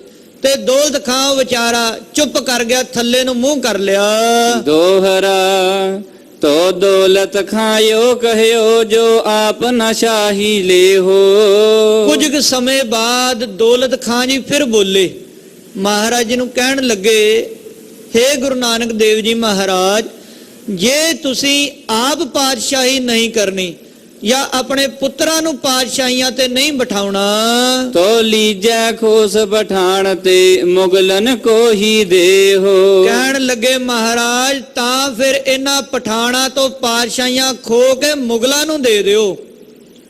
ਪਠਾਨ ਆਪ ਖੁਦ ਪਠਾਨ ਤੇ ਆਪ ਇਹ ਗੱਲ ਕਹਿ ਰਿਹਾ ਦੌਲਤ ਖਾਂ, ਮਹਾਰਾਜ ਇਹਨਾਂ ਪਠਾਣਾ ਤੋਂ ਪਾਤਸ਼ਾਹੀਆਂ ਖੋ ਕੇ ਫਿਰ ਉਹ ਜਿਹੜੇ ਕਾਬਲ ਦੇ ਵਿੱਚ ਮੁਗਲ ਬੈਠੇ ਨੇ ਮਹਾਰਾਜ, ਉਹਨਾਂ ਨੂੰ ਫਿਰ ਆਪ ਜੀ ਦਿੱਲੀ ਦੀਆਂ ਪਾਤਸ਼ਾਹੀਆਂ ਦੇ ਦਿਓ। ਸੋਰਠਾ ਮੈਂ ਤੇ ਬਚਨ ਕਰਾਹੇ ਬਖਸ਼ਾਵੈ ਸ਼ਾਹੀ ਮੁਗਲ। ਮਹਾਰਾਜ ਜੀ ਜੇ ਆਪ ਜੀ ਮੈਨੂੰ ਬਚਨ ਕਰੋ ਮੈਂ ਕਾਬਲ ਜਾਵਾਂ, ਮਹਾਰਾਜ ਮੈਂ ਉੱਥੇ ਜਾ ਕੇ ਬਾਬਰ ਨੂੰ ਸੱਦ ਕੇ ਲਿਆਵਾਂ, ਮਹਾਰਾਜ ਮੈਂ ਮੁਗਲਾਂ ਨੂੰ ਸੱਦ ਕੇ ਲਿਆਵਾਂ। ਫੇਰ ਜੋ ਤੂੰ ਪਛਤਾਹੀ ਨਾ ਪਛਾਨਨ ਕੋ ਲਵੈ। ਤੇ ਮਹਾਰਾਜ ਆਖਦੇ ਦੌਲਤ ਖਾਂ ਬੜੀ ਵੱਡੀ ਗੱਲ ਕਰ ਰਿਹਾ, ਤੂੰ ਪਠਾਣਾ ਤੋਂ ਪਾਤਸ਼ਾਹੀਆਂ ਮਟਾਣੀਆਂ ਚਾਹ ਰਿਹਾ, ਵੇਖ ਲੈ ਸੋਚ ਲੈ, ਮੁੜ ਕੇ ਪਠਾਣਾ ਕੋਲ ਪਾਤਸ਼ਾਹੀਆਂ ਨਹੀਂ ਆਉਣੀਆਂ, ਰਾਜ ਭਾਗ ਨਹੀਂ ਆਉਣਾ, ਤੇ ਨਾ ਹੀ ਮੁੜ ਕੇ ਆਇਆ। ਵੇਖ ਲੈ ਦੌਲਤ ਖਾਂ ਸੋਚ ਲੈ, ਤੂੰ ਇਹਨਾਂ ਮੁਗਲਾਂ ਨੂੰ ਰਾਜ ਭਾਗ ਦੇਣ ਦੀਆਂ ਗੱਲਾਂ ਕਰ ਰਿਹਾ, ਮੁੜ ਕੇ ਤੁਹਾਡੇ ਪਠਾਣਾ ਕੋਲ ਰਾਜ ਭਾਗ ਨਹੀਂ ਆਵੇਗਾ। ਚੌਪਈ ਤੋ ਦੌਲਤ ਯੋਹੀ ਮੰਨ ਲਿਓ। ਤੇ ਦੌਲਤ ਖਾਂ ਨੇ ਮੰਨ ਲਿਆ, ਕਹਿੰਦਾ ਸਤ ਬਚਨ ਮਹਾਰਾਜ ਨਾ ਆਵੇ ਰਾਜ ਭਾਗ ਕੋਈ ਗੱਲ ਨਹੀਂ, ਪਰ ਜਿਹੜੇ ਆ ਦਿੱਲੀ ਦੇ ਰਾਜੇ ਬੈਠੇ ਨੇ ਮਹਾਰਾਜ ਇਹਨਾਂ ਨੂੰ ਰਾਜ ਨਹੀਂ ਕਰਨਾ ਆਉਂਦਾ, ਨਾ ਮਿਲੇ ਸਾਨੂੰ ਰਾਜ, ਪਰ ਅਸੀਂ ਇਹ ਅਣਿਆਈ ਰਾਜ ਨਹੀਂ ਹੋਣ ਦੇਣਾ ਮਹਾਰਾਜ, ਪਾਪੀਆਂ ਦਾ ਰਾਜ ਨਹੀਂ ਅਸੀਂ ਚੱਲਣ ਦੇਣਾ। ਹਿੰਦੂ ਪਠਾਨਣ ਫੇਰ ਨਾ ਦਿਓ। ਮਹਾਰਾਜ ਚਾਹੇ ਸਾਨੂੰ ਮੁੜ ਕੇ ਨਾ ਤੁਸੀਂ ਰਾਜ ਦਿਓ। ਪਠਾਨਣ ਤੇ ਅਬ ਜਾਏ ਪਤਸ਼ਾਹੀ। ਮਹਾਰਾਜ ਬਸ ਇੰਨੀ ਕੁ ਕਿਰਪਾ ਕਰ ਦਿਓ, ਤੁਸੀਂ ਕਰ ਸਕਦੇ ਹੋ, ਆਪ ਜੀ ਸਰਬ ਕਲਾ ਸਮਰੱਥ ਹੋ, ਵੀ ਇਹਨਾਂ ਪਠਾਣਾ ਤੋਂ ਆਪ ਜੀ ਬਾਦਸ਼ਾਹੀ ਖੋਹ ਲਵੋ, ਇਹਨਾਂ ਦਿੱਲੀ ਦੇ ਪਾਪੀਆਂ ਤੋਂ ਮਹਾਰਾਜ, ਦਿੱਲੀ ਦੇ ਲੋਧੀਆਂ ਤੋਂ ਆਪ ਜੀ ਪਾਤਸ਼ਾਹੀ ਖੋਲਵੋ। ਭਾਵੇਂ ਫੇਰ ਸੁਆਵੇ ਨਾਹੀ। ਭਾਵੇਂ ਮਹਾਰਾਜ ਮੁੜ ਕੇ ਸਾਡੇ ਕੋਲ ਨਾ ਆਵੇ, ਉਹ ਚੱਲੇਗਾ। ਮਹਾਰਾਜ ਉਹ ਅਸੀਂ ਸਹਿ ਲਵਾਂਗੇ, ਉਹ ਮੁਬਾਰਕ ਹੈ। ਪਰ ਹੁਣ ਜਿਹੜੇ ਰਾਜ ਕਰ ਰਹੇ ਨੇ ਮਹਾਰਾਜ, ਉਹ ਮਾੜੀ ਮੱਤ ਵਾਲੇ, ਉਹਨਾਂ ਨੂੰ ਪਾਤਸ਼ਾਹੀ ਨਹੀਂ ਭੋਗਣੀ ਆਉਂਦੀ। ਮੇਰੇ ਮਨ ਮੈਂ ਯਾਹੀ ਚਾਹ। ਮਹਾਰਾਜ ਮੇਰੇ ਮਨ ਵਿੱਚ ਤਾਂ ਆਹੀ ਚਾਹ ਹੈ, ਆਹੀ ਆਸਾ ਹੈ। ਸੋ ਸਿੱਖ ਜਾਣੋ ਦੇਹ ਪੁਜਾਏ। ਮਹਾਰਾਜ ਤੇ ਆਪਣੇ ਸਿੱਖ ਦੀ ਭਾਵਨਾ ਪੂਰਨ ਕਰ ਦਿਓ। ਕਿਰਪਾ ਕਰਕੇ ਮਹਾਰਾਜ ਇਹ ਮੇਰੀ ਭਾਵਨਾ ਆਪ ਜੀ ਪੂਰਨ ਕਰੋ। ਸਤਿਗੁਰ ਕਹਿਓ ਯੋਹੀ ਹੋ ਜਾਏ। ਮਹਾਰਾਜ ਕਹਿੰਦੇ ਚੰਗਾ ਫਿਰ ਦੌਲਤ ਖਾਂ, ਜਿੱਦਾਂ ਤੂੰ ਕਹਿੰਦਾ ਫਿਰ ਉਦਾਂ ਹੀ ਤੈਨੂੰ ਦੇ ਦਿੰਦੇ ਹਾਂ। ਪਰ ਯਾਦ ਰੱਖੀ ਮੁੜ ਕੇ ਪਠਾਣਾ ਕੋਲ ਹੁਣ ਗੱਦੀ ਨਹੀਂ ਆਉਣੀ, ਮੁੜ ਕੇ ਪਠਾਣਾ ਦਾ ਰਾਜ ਨਹੀਂ ਹੋ ਸਕਣਾ, ਇਹ ਗੱਲ ਯਾਦ ਰੱਖੀ। ਪਛਤਾਵੇਂਗਾ ਤੂੰ ਫਿਰ ਆਏ। ਮਹਾਰਾਜ ਨੇ ਵੀ ਦੱਸ ਦਿੱਤਾ ਵੀ ਪਛਤਾਵੇਂਗਾ। ਜੇ ਤੂੰ ਮੁਗਲਾਂ ਨੂੰ ਲਿਆ ਰਿਹਾ, ਮੁਗਲਾਂ ਨੂੰ ਜਾ ਕਰਕੇ ਸੁਨੇਹਾ ਦੇਵੇਂਗਾ ਬਾਬਰ ਨੂੰ, ਉਹਨਾਂ ਨੂੰ ਹਿੰਦੁਸਤਾਨ ਦੀ ਧਰਤੀ ਤੇ ਪੈਰ ਧਰਾਵੇਂਗਾ ਉਹਨਾਂ ਦਾ, ਤੇ ਮੁੜ ਕੇ ਤੈਨੂੰ ਪਛਤਾਣਾ ਪਵੇਗਾ। ਸੋ ਤੂੰ ਤੁਰ ਚੱਲ ਕਾਬਲ ਰਾਹੇ। ਜਾਂ ਫਿਰ ਜਾ ਕਾਬਲ ਦੀ ਧਰਤੀ ਤੇ ਜਾ ਕੇ ਸੁਨੇਹਾ ਦੇ। ਬਾਬਰ ਕੋਲੇ ਆਓ ਚੜਾਏ। ਬਾਬਰ ਨੂੰ ਚੜਾ ਕੇ ਹਿੰਦੁਸਤਾਨ ਦੀ ਧਰਤੀ ਤੇ ਲੈ ਆ। ਜੋ ਉਸ ਕੋ ਹੈ ਹਿੰਦ ਕੀ ਚਾਹੇ। ਕਹਿ ਦੇਈਂ ਬਾਬਰ ਨੂੰ, ਜੇ ਉਸ ਨੂੰ ਹਿੰਦੁਸਤਾਨ ਦੀ ਗੱਦੀ ਚਾਹੀਦੀ ਹੈ, ਹਿੰਦੁਸਤਾਨ ਦਾ ਦਿੱਲੀ ਦਾ ਜੇ ਤਖਤੇ ਤਾਉਸ ਚਾਹੀਦਾ ਹੈ, ਅਸਾਂ ਨਾਲ ਬਾਤ ਕਰੇ ਸੋ ਆਏ। ਤਾਂ ਪਹਿਲਾਂ ਆ ਕੇ ਸਾਡੇ ਨਾਲ ਸਲਾਹ ਮਸ਼ਵਰਾ ਕਰੇ। ਏਦਾਂ ਨਹੀਂ ਆਖਦੀ ਪਹਿਲਾਂ ਜਾ ਕੇ ਬਾਬਰ ਨੂੰ, ਜੇ ਹਿੰਦੁਸਤਾਨ ਦੀ ਗੱਦੀ ਚਾਹੁੰਦਾ, ਤਖਤੇ ਤਾਉਸ ਚਾਹੁੰਦਾ, ਤਾਂ ਪਹਿਲਾਂ ਸਾਡੇ ਨਾਲ ਆ ਕੇ ਮਸ਼ਵਰਾ ਕਰੇ। ਜੇ ਹਮ ਸੋ ਵਹ ਕਰੇ ਨਾ ਮੀਜਾ। ਜੇ ਸਾਡੇ ਨਾਲ ਉਸਨੇ ਆ ਕੇ ਗੱਲਬਾਤ ਨਾ ਕੀਤੀ, ਉਸ ਪਰ ਔਰ ਚੜਾਵੇ ਤੀਜਾ। ਤਾਂ ਫਿਰ ਅਸੀਂ ਉਸਦੇ ਉੱਪਰ ਵੀ ਇੱਕ ਤੀਜਾ ਚੜਾ ਦੇਾਂਗੇ। ਹੁਣ ਪਠਾਣਾ ਤੋਂ ਰਾਜ ਹਟਾ ਕੇ ਮੁਗਲਾਂ ਨੂੰ ਦੇਣ ਲੱਗੇ ਆ, ਤੇ ਜੇ ਮੁਗਲਾਂ ਨੇ ਵੀ ਸਾਡੀ ਗੱਲ ਨਾ ਮੰਨੀ ਤੇ ਉਹਦੀ ਥਾਂ ਤੇ ਫਿਰ ਤੀਜਾ ਇੱਥੇ ਚੜਾ ਕੇ ਲਿਆਵਾਂਗੇ। ਇਸ਼ਾਰਾ ਹੋ ਰਿਹਾ ਪੰਥ ਖਾਲਸੇ ਵੱਲ, ਕਿ ਜਦੋਂ ਤੱਕ ਇਹ ਮੁਗਲ ਤਾਬੇਦਾਰ ਬਣੇ ਰਹਿਣਗੇ ਗੁਰੂ ਘਰ ਦੇ, ਉਦੋਂ ਤੱਕ ਰਾਜ ਰਹੇਗਾ ਇਹਨਾਂ ਦਾ। ਬਾਬਰ, ਹੁਮਾਯੂੰ, ਅਕਬਰ ਤੱਕ ਗੁਰੂ ਘਰ ਦੇ ਪ੍ਰੇਮੀ ਬਣੇ ਰਹੇ। ਪਰ ਬਾਅਦ ਚ ਜਦੋਂ ਜਹਾਂਗੀਰ, ਔਰੰਗਜ਼ੇਬ ਵਰਗਿਆਂ ਨੇ ਮੱਥਾ ਲਾਇਆ ਗੁਰੂ ਘਰ ਨਾਲ, ਉਸ ਵੇਲੇ ਫਿਰ ਇਹਨਾਂ ਦਾ ਰਾਜ ਭਾਗ ਵੀ ਜਾਂਦਾ ਰਿਹਾ। ਔਰੰਗਜ਼ੇਬ ਬਾਦਸ਼ਾਹ ਉਸ ਨੂੰ ਆਖਿਆ ਸੀ ਨਾ ਗੁਰੂ ਤੇਗ ਬਹਾਦਰ ਮਹਾਰਾਜ ਜੀ ਨੇ, ਐ ਔਰੰਗਜ਼ੇਬ ਤੂੰ 2 ਤੋਂ 1 ਬਣਾਉਣ ਲੱਗਾ, ਸਾਰੇ ਹਿੰਦੁਸਤਾਨ ਦੇ ਵਿੱਚ ਤੂੰ ਹੈਦਰੀ ਝੰਡਾ ਚਲਾਉਣ ਲੱਗਾ। ਤੂੰ ਆਖਦਾ ਮੈਂ ਹਿੰਦੂ ਤੇ ਇਸਲਾਮ ਤੋਂ ਮੈਂ ਇੱਕ ਇਸਲਾਮ ਧਰਮ ਰੱਖਣਾ। ਯਾਦ ਰੱਖੀ ਇੱਥੇ ਹਿੰਦੂ ਨਹੀਂ, ਇਸਲਾਮ ਨਹੀਂ, ਇੱਥੇ ਤੀਜਾ ਪੰਥ ਵੀ ਚੱਲੇਗਾ। ਸਤਿ ਸ੍ਰੀ ਅਕਾਲ। ਸਤਿ ਸ੍ਰੀ ਅਕਾਲ। ਯਾਦ ਰੱਖੀ ਔਰੰਗਜ਼ੇਬ ਇੱਥੇ ਤੀਸਰ ਪੰਥ ਚੱਲੇ ਗਿਆ। ਇਹ ਉਪਜੇ ਸਿੰਘ ਭੁਜੰਗੀਏ ਨੀਲੰਬਰ ਧਾਰਾ। ਭਾਈ ਸਾਹਿਬ ਭਾਈ ਗੁਰਦਾਸ ਦੂਸਰੇ ਨੇ, ਉਹਨਾਂ ਨੇ ਵੀ ਆਖਿਆ। ਆਪ ਸਭ ਨੂੰ ਪਤਾ ਕਿ ਜਦੋਂ ਗੁਰੂ ਤੇਗ ਬਹਾਦਰ ਮਹਾਰਾਜ ਨੇ ਮਿਰਚਾਂ ਛਡਵਾਈਆਂ ਤੇ 3 ਮਿਰਚਾਂ ਸਾਬਤ ਨਿਕਲੀਆਂ ਸੀ। ਕਹਿੰਦੇ ਔਰੰਗਜ਼ੇਬ ਪਤਾ ਇਹਦਾ ਮਤਲਬ? ਕਹਿੰਦਾ ਜੀ ਨਾ। ਕਹਿੰਦੇ 3 ਮਿਰਚਾਂ ਦਾ ਮਤਲਬ ਇੱਥੇ ਹਿੰਦੂ ਵੀ ਰਹੇਗਾ, ਇੱਥੇ ਮੁਸਲਮਾਨ ਵੀ ਰਹੇਗਾ, ਤੇ ਇੱਥੇ ਸਾਡੇ ਸਿੱਖ ਵੀ ਵਸਣਗੇ। ਮਹਾਰਾਜ ਇੱਥੇ ਵੀ ਆਖਦੇ ਨੇ ਕਿ ਜੇ ਬਾਬਰ ਨੇ ਸਾਡੀ ਗੱਲ ਨਾ ਮੰਨੀ ਤੇ ਉਹਦੇ ਉੱਪਰ ਫਿਰ ਤੀਸਰਾ ਚੜ ਕੇ ਆਵੇਗਾ। ਯੋ ਸੁਨ ਦੌਲਤ ਬਹੁ ਖੁਸ਼ ਭਇਓ। ਇਹ ਸੁਣ ਕੇ ਦੌਲਤ ਖਾਂ ਉਹ ਬੜਾ ਪ੍ਰਸੰਨ ਹੋਇਆ ਕਿ ਮਹਾਰਾਜ ਜੀ ਨੇ ਆਗਿਆ ਦੇ ਦਿੱਤੀ ਬਾਬਰ ਨੂੰ ਬੁਲਾਉਣ ਦੀ, ਮੁਗਲਾਂ ਨੂੰ ਬੁਲਾਉਣ ਦੀ। ਹੁਣ ਮੁਗਲਾਂ ਦੀ ਆਮਦ ਹੋਵੇਗੀ। ਜੈਸੇ ਖੁਸ਼ੀ ਹੋਤ ਸੁਤ ਜਯੋ। ਕਹਿੰਦੇ ਇੰਨੀ ਖੁਸ਼ੀ ਹੋਈ ਦੌਲਤ ਖਾਂ ਦੇ ਮਨ ਵਿੱਚ, ਜਿਵੇਂ ਮੰਨ ਲਓ ਉਹਦੇ ਘਰੇ ਪੁੱਤਰ ਦਾ ਜਨਮ ਹੋ ਗਿਆ ਹੋਵੇ। 4 ਪੁੱਤਰਾਂ ਦੀ ਮੌਤ ਦੀ ਖਬਰ ਸੁਣ ਕੇ ਆ ਰਿਹਾ ਦੌਲਤ ਖਾਂ। ਪਰ ਜਦੋਂ ਗੁਰੂ ਨਾਨਕ ਮਹਾਰਾਜ ਜੀ ਦੇ ਬਚਨ ਉਸ ਨੂੰ ਮਿਲੇ ਤੇ ਦੁਬਾਰਾ ਇੰਨੀ ਖੁਸ਼ੀ ਹੋਈ, ਮਾਨੋ ਜਿਵੇਂ ਦੁਬਾਰਾ ਪੁੱਤਰ ਦਾ ਜਨਮ ਘਰੇ ਹੋ ਗਿਆ ਹੋਵੇ। ਦੋਹਰਾ ਜਿਸ ਦਿਨ ਦੁਸ਼ਮਨ ਸਰ ਹੋਵੇ, ਅਰ ਪਰੈ ਦੁਕਾਲੇ ਮੀਹ। ਜਦੋਂ ਵੀ ਦੁਸ਼ਮਣ ਦੇ ਉੱਪਰ ਜਿਵੇਂ ਫਤਿਹ ਹੋ ਜਾਂਦੀ ਹੈ ਤੇ ਜਿਵੇਂ ਕਈ ਸਾਲ ਕਾਲ ਪੈਣ ਤੋਂ ਪਿੱਛੋਂ ਮੀਂਹ ਵਰਸਦਾ ਹੈ। ਨੇ ਪੁੱਤਰੇ ਪੁੱਤਰ ਹੋਏ ਜਿਮ ਤਿਮ ਦੌਲਤ ਚਿਤ ਸਿਤ ਲੀਹ। ਜਿਵੇਂ ਦੁਸ਼ਮਣ ਦੇ ਉੱਪਰ ਫਤਿਹ ਹੋਵੇ, ਜਿਵੇਂ ਕਾਲ ਪੈਣ ਤੋਂ ਬਾਅਦ ਮੀਂਹ ਪਵੇ, ਤੇ ਜਿਵੇਂ ਕਿਸੇ ਔਂਤਰੇ ਦੇ ਘਰੇ ਪੁੱਤਰ ਜਨਮ ਲਵੇ, ਜਿਵੇਂ ਇੰਨੀ ਖੁਸ਼ੀ ਕਿਸੇ ਨੂੰ ਹੁੰਦੀ ਹੈ, ਉਨੀ ਖੁਸ਼ੀ ਅੱਜ ਦੌਲਤ ਖਾਂ ਨੂੰ ਹੋ ਰਹੀ ਹੈ।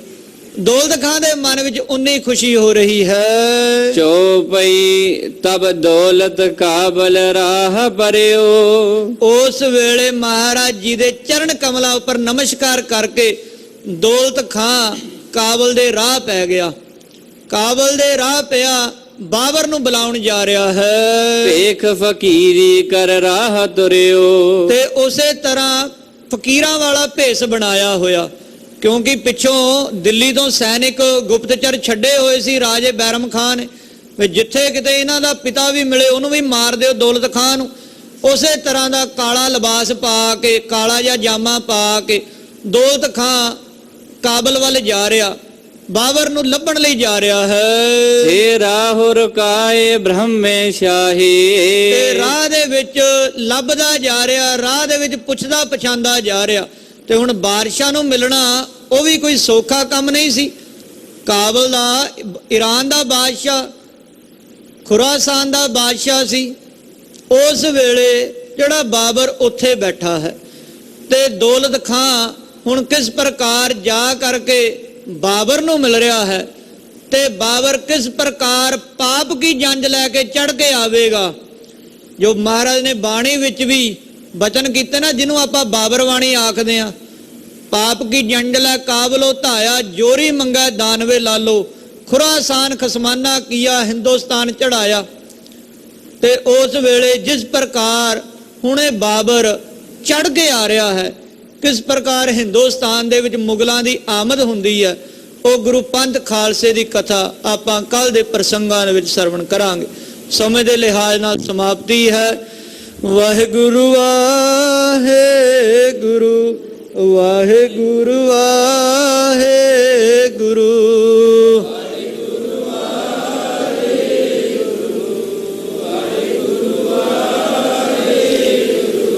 ਵਾਹਿਗੁਰੂ ਵਾਹਿਗੁਰੂ ਵਾਹਿਗੁਰੂ ਵਾਹਿਗੁਰੂ ਵਾਹਿਗੁਰੂ ਵਾਹਿਗੁਰੂ।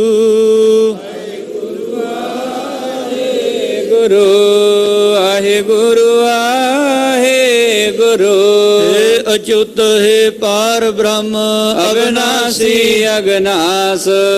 हे पूरन हे सर्वमय दुख पंजन गुणतास। हे संगी हे निरंकार हे निर्गुण सब टेक। हे गोविंद हे गुण निधान जाकै सदा विवेक। हे अपरंपर हर हरे है पी होवन हार। हे संत कै सदा संग दीदारायदार। हे ठाकुर हो दासरो मैं निर्गुण गुण नहीं कोए। नानक दीजा नाम दान राखो ही परोए। आए प्रभ शरणागति कृपा निध दयाल। एक अखर हर मन बस्त नानक होत निहाल। वाहिगुरु नाम जहाज है चढ़े सो तरे पार। जो शरदा कर सेवंदे गुर पारे उदारण हार। जो शरदा कर सेवंदे गुर पारे उतारण हार। वाहिगुरु जी का खालसा वाहिगुरु जी की फतेह।